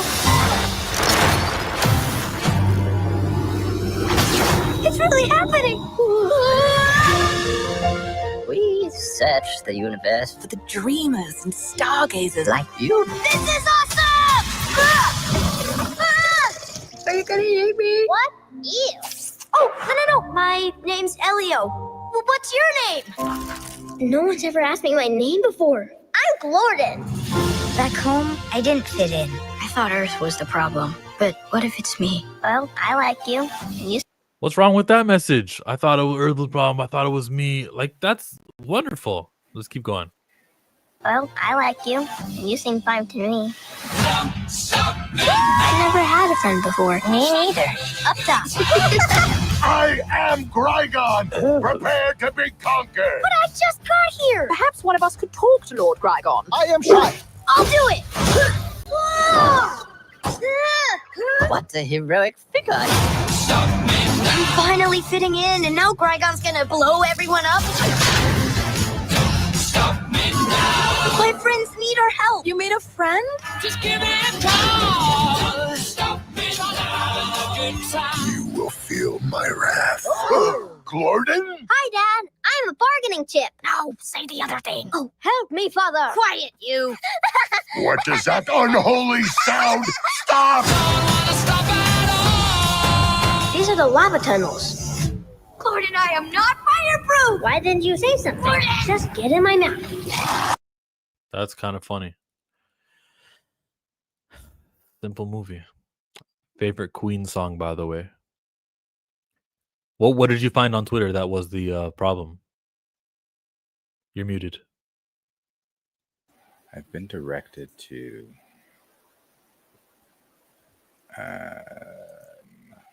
Twitter. So,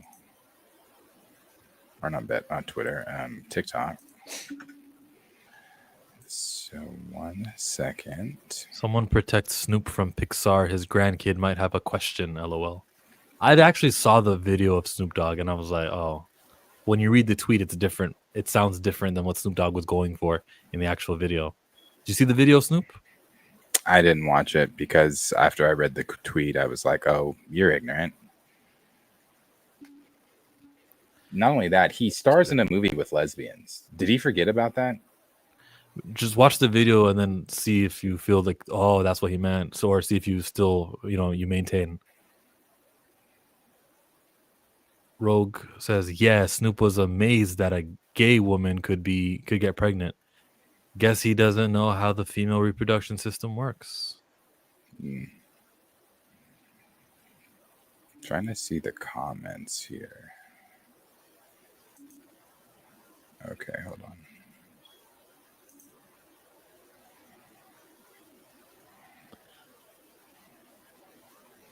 Very good point, though. Pixar does do original stuff. Turning Red was original. And there's something else. The Ghost one with Jamie Foxx voicing. Soul? I didn't like that one. Didn't like it? No? I didn't care for Soul. Oh. I did like Turning Red, though. That was cool. Yeah, I wasn't the biggest fan of Soul. So there's originals, and then they'll mix in another Monsters, Inc. I think they did was it Rounders, the baseball TV show? They did that. What else? What's the one with Tom Holland voicing? Pixar did that, right? No, sorry. The Agent movie with Will Smith. Sorry, I'm not thinking of that one. But Tom Holland did voice that, didn't he? He did. Whatever. I mean, I can open up their filmography and we can see it, but we know that they do new things and they try the old stuff too. I'm sure Up will get a sequel. What'll it be called? Up Higher? Up. Oh, it'll be called Down. What am I talking about? It'll be called Down. Easy. I was reading the comments here on the Reds, just people to Pixar's original post of saying stop complaining that Disney doesn't blah blah blah blah blah blah. Yeah, they went in that post. I didn't know that they said that, but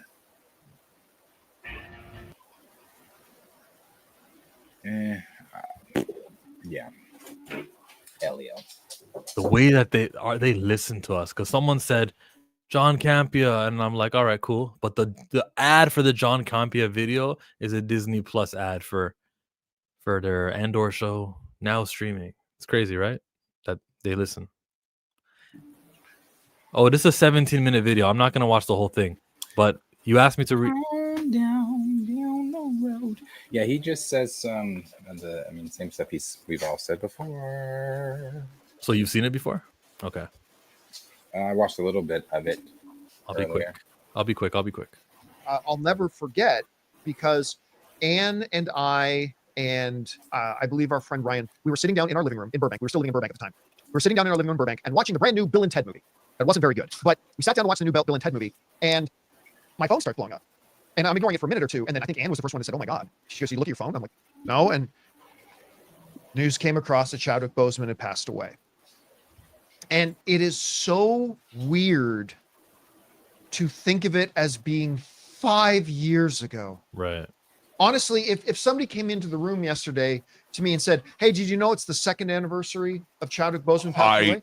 I'm right there. You know what I mean? I totally would have been like, "Oh, wow. Yeah, it has been a couple." It's been 5. It's been 5. I can't even wrap my head around that it's been that long.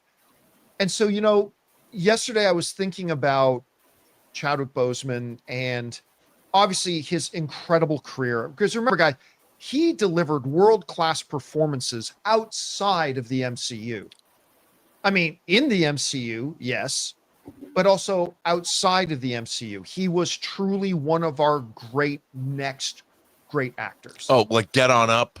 Oh, he was so good in Get On Up. Ma Rainey's Black Bottom, which was one of his last performances. Which came out after his passing. Yeah, and you could see how thin he was, but he gave it his all, man. The Jackie movie. I mean, he was absolutely phenomenal. And obviously, when I think about him passing, I think about all the ways that we were robbed. Yes. Of his gift. I said the same thing. As film fans. Obviously, there are people who were robbed of a lot more. Those who knew him and loved him and were close to him, they lost a lot more. But even just the rest of us, we were robbed of his tremendous gift that he shared with the world.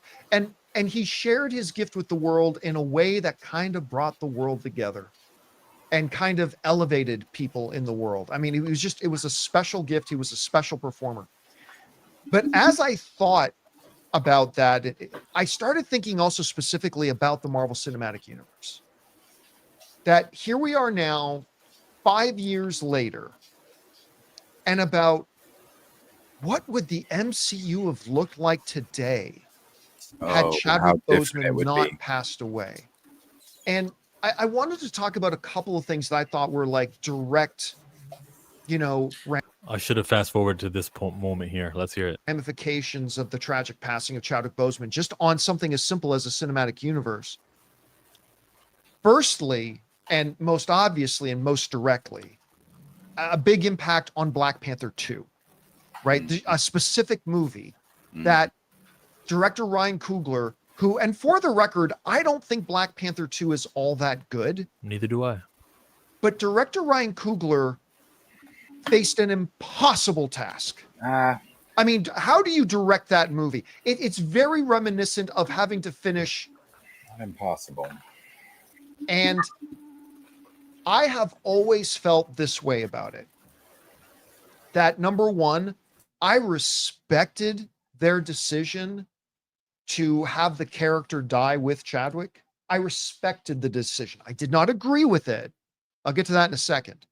But I respected it because it came from a place of love, right? Yeah. The decision came from a place of humanity and love. I knew he'd had this opinion, though. Respect. Well, at least how they really felt quick. would be the respectful thing to do. I never really disagree with John when he talks about Chad, and I don't disagree with anything he said thus far. When I'm saying this, I'm not disagreeing with him. I'm just saying, Dre has put the seed in my head when he put the idea out there a while ago that what if he was upset because you didn't tell me you were sick? That's a possibility as well. Being upset that you did not tell me you were sick. I'm sitting here sending you the script back and forth. You're making notes on it and you didn't tell me you were sick. And now here, you've passed away and left me with the task of trying to figure out what the hell I'm going to do before. So, it's a very real possibility that he could have been upset. How fertilized did that seed that Dre planted in your head? I don't know. You don't think he could have been upset? I don't want to give that to Ryan Coogler. Like, you're just emotional. And you're saying, you're supposed to live. I'm just saying I'm just saying it's a possible. I'm not saying it is the thing that happened, but I'm saying it is a possibility in discussion when we talk about this. It could be a thing where he's been like, hey, I'm pissed. I hope he doesn't feel about that way today. But I knew that John Campea felt this way about Chadwick Boseman and stuff. I don't think they're gonna add anything more to this. But just 5 years ago, 5 years ago, he died. We remember what the MCU could have looked like. What would he have cameoed in? Would there be an intergalactic empire mentioned in Guardians 3? What TV show could he be there in Falcon Winter Soldier giving wings to Sam? Because that's canonical. I mean, we have to think about the Reign of Marvel by Joanna Robinson, when she put in the book that had Chadwick not passed, it was going to be him, Brie Larson, and Tom Holland as the new big three faces of the MCU, taking over for Steve Rogers, Iron Man, and Thor. So the MCU would be drastically different today. I think that they had different, as far as probably still going the Kang route and things like that, I think it would have been drastically different today. And yes, Chadwick's death made them have to make a very hard pivot, not just in the Black Panther franchise, but in the overall MCU storytelling. Yeah, who knows? At the end of Shang-Chi, that post-credit scene, it wasn't going to be Bruce Banner and Carol Danvers, and it would have been actually T'Challa there too. Could have been. Oh yeah, like why wouldn't he have been there? He's one of the smartest minds. He's one of the smartest minds that you've got around. They are all trying to figure out where that signal is coming from. Yeah, T'Challa is one of the ones you would definitely ask about. Kugler could have been Marvel Petty. Joe says, "I miss you, Chadwick." Yup, it's still up for Transformers 2. You're talking about I know what you mean. His review over on John Campea. It is confirmed that Ryan didn't know. Maybe Chad told him. No. He said it in that podcast, on the Wakanda Forever podcast.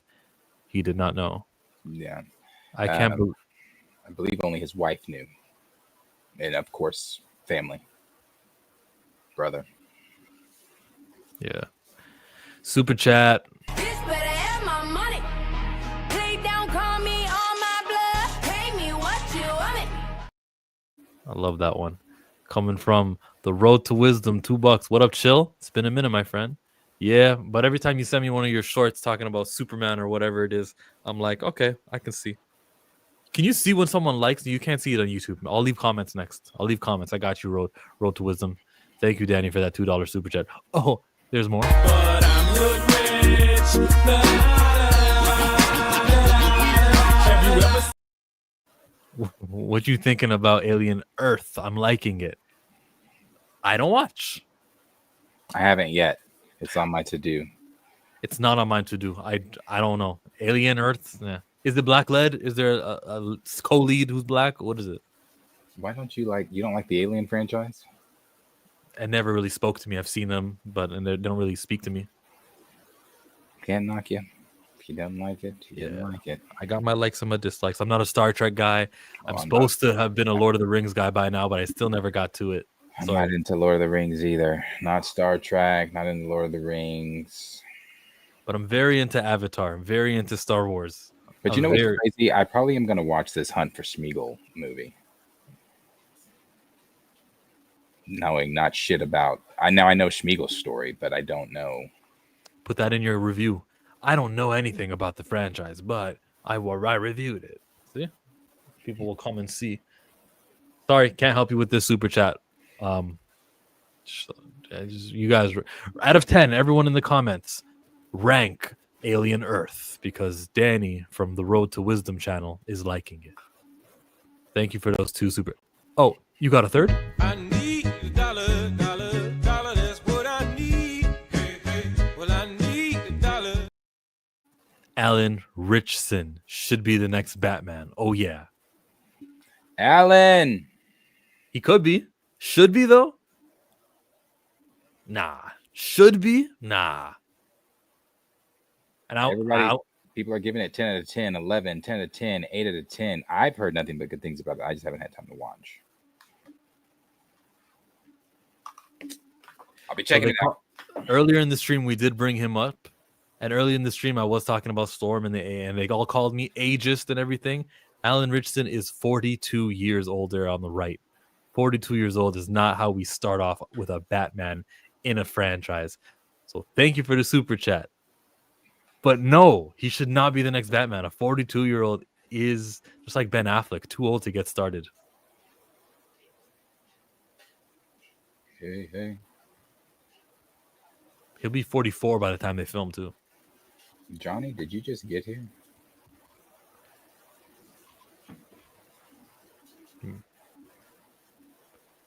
Yeah, we are done. Anything else you want to touch on? Oh, we've been 3 hours? Damn. It was a fun 3 hours. Is that everything? Hey, they put out a birthday message from the biopic team to Michael. I just sent it to you. Thank you for tagging me. Okay.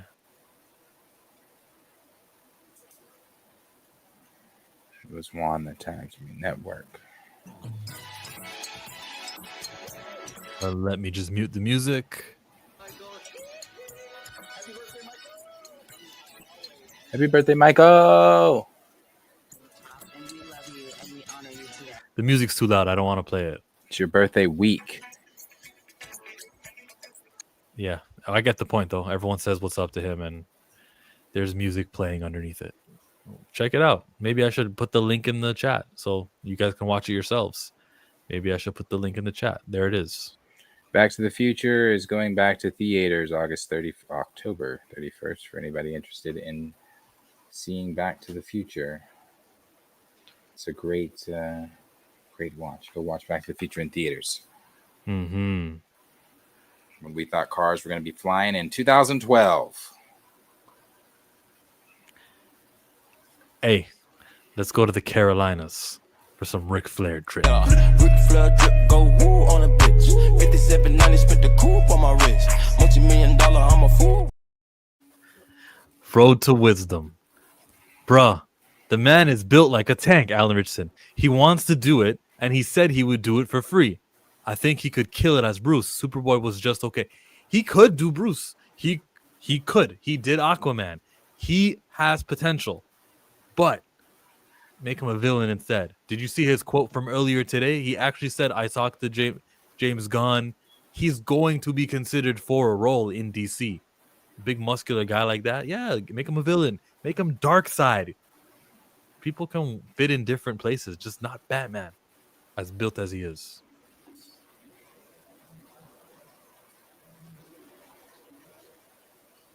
Alan Ritchson.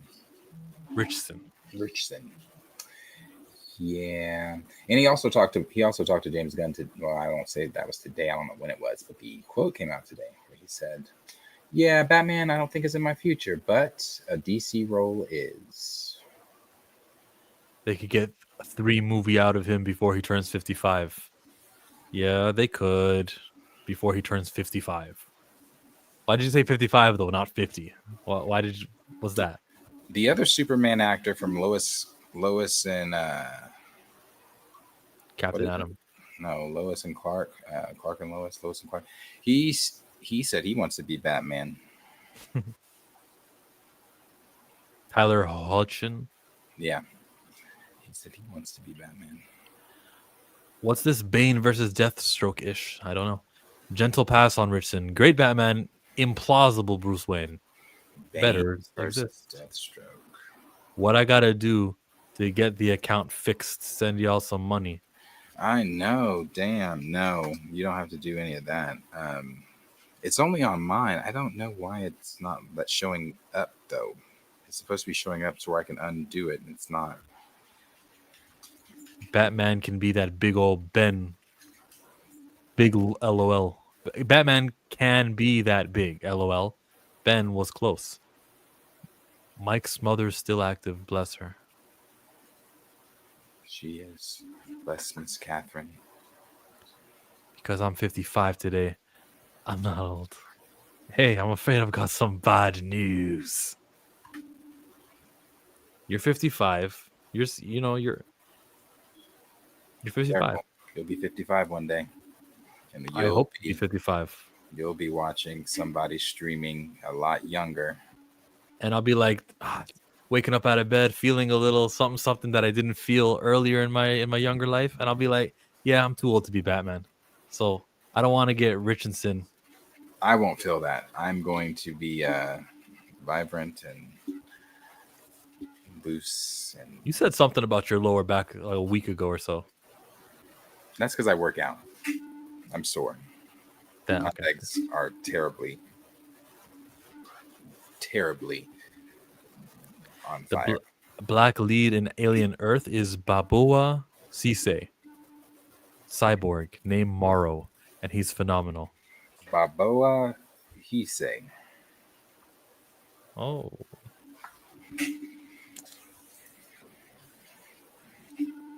Might have to watch if it's black lead.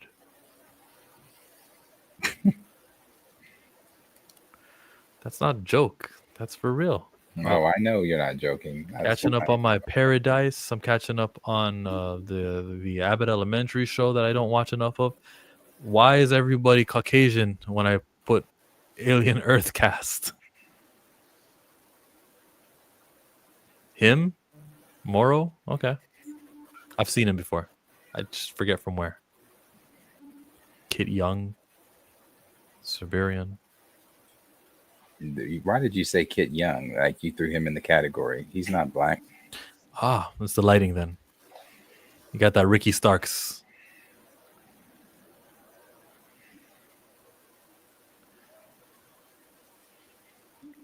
Alien Earth. It's a Disney thing, right? So they don't flag us for trailers. We might be able to play it. I'll just play the. Why do you want to see it? Are you gonna watch it? I just want to see how black it is, and it doesn't look to be. It's a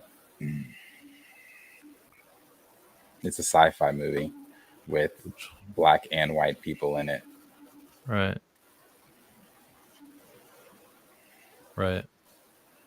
Including I am in Damascus that I'm watching on TV. It's sci-fi with black and white people in it.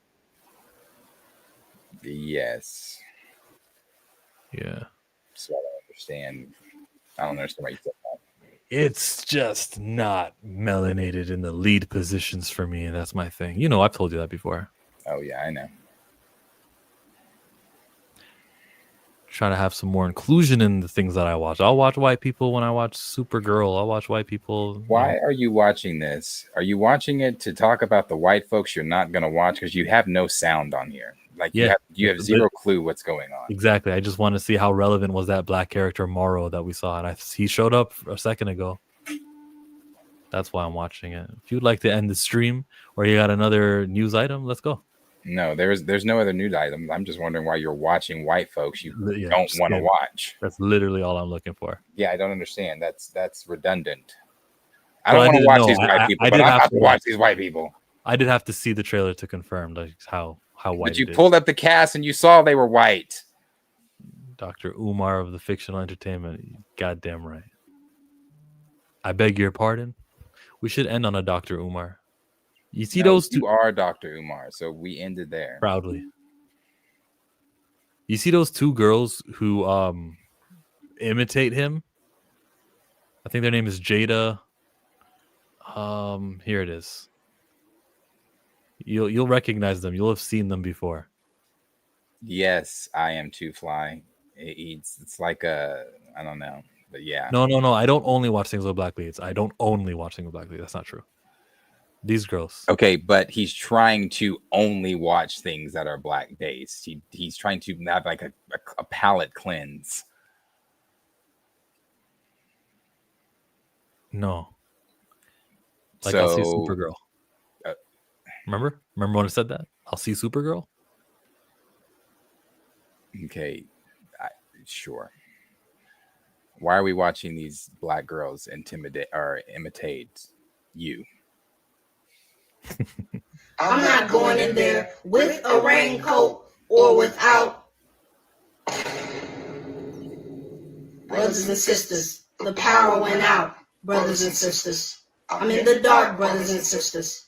I am with the ancestors. I've seen them right before, now. and I don't. You are experiencing a power outage in South Africa with your big brother, King Kong consciousness. It's not a big problem, my brothers and sisters. The power will be restored momentarily. But I wish I had some Yeah, I don't chicken get it noodle either. soup. I in never the get dark. them. I wish I had some chicken. There we Like, go, brothers and I sisters. wish I would have thought The of power this is back. to get I famous love on TikTok. Africa. I'm not going. I love when they do that with Stephen A. Smith. I love every time that I see them on my Explore page. I'm like, oh, what are they saying today? They're saying whatever video they're imitating. They're just imitating videos. They're just No, you're not a big fan of that. That's hilarious. no. I wish I no. It's ingenious because they're tricking all of you into making. I wish I'd have thought of that shit to sit there and just imitate a video, and I'm getting money from TikTok. Nigga, that's ingenious. I wish I'd have thought of that. I don't get it, but I wish I'd have thought of it. You know, that's right. It is a power outage. It's not a blackout. No. We don't do the negative connotations with the word black. It's a power outage. Stay woke. Babu is everywhere on this show, every episode. He's not leading, though. Lead. That's all I look for. In this, because there's nothing else to be talked about today. I don't want to. I'll see Chill again on Monday. Come back on Monday for Dr. Chilmar. Yeah, you need to stop denying your light skin status, Darius. Well, I'm not light skinned. Let's go. Oh, thank you all for watching, hanging out on this riveting episode of the Evening Report. That is Chillmonger. If you found anything that he said today, like, oh man, I want to hear more of that, head over to his channel because nobody got it. More, I'm sure. Jason Momoa isn't Supergirl. He ain't white. Did I? Come on. Hey, you can hang out with this brother over there on his channel. He would love to have you and talk to you and have more conversations about his points of view. You can check me out, Planet Fanatics, on my channel. Yeah, we're back live on Monday. Now, as I said at the beginning of the stream, I said I'd say it at the end of the stream when more people came in. The morning report has shifted times. We are now going to start at 1 p.m. Central Standard Time, 2 p.m. Eastern Standard Time. Yeah, not that the morning report hasn't been great, and seeing everybody's faces at 10 a.m. isn't great. We just need to span it out a little bit more. Started a little bit later for reasons, and then yeah, we'll see. I also think it'll be bigger audiences too. Maybe. Definitely after what's his name streams. Jennifer's Josh. Yeah. So come hang out. We're back live Monday. If you liked what you saw, subscribe. Tell a friend to tell a friend to tell a friend, and we will see you guys. I'll play a part in the back of the bus this Sunday with some of their W's and L's, and then they also have a special surprise, so you should tune into them on Sunday. Tune into back of the bus on Sunday at 5:00 Eastern Standard. Yes. That will be all. Go show Marcus some love. Like, subscribe, share with your friends, and we will see. Oh, have a blessed and safe weekend. We will see all of you guys next week. Peace out. Ta-ta.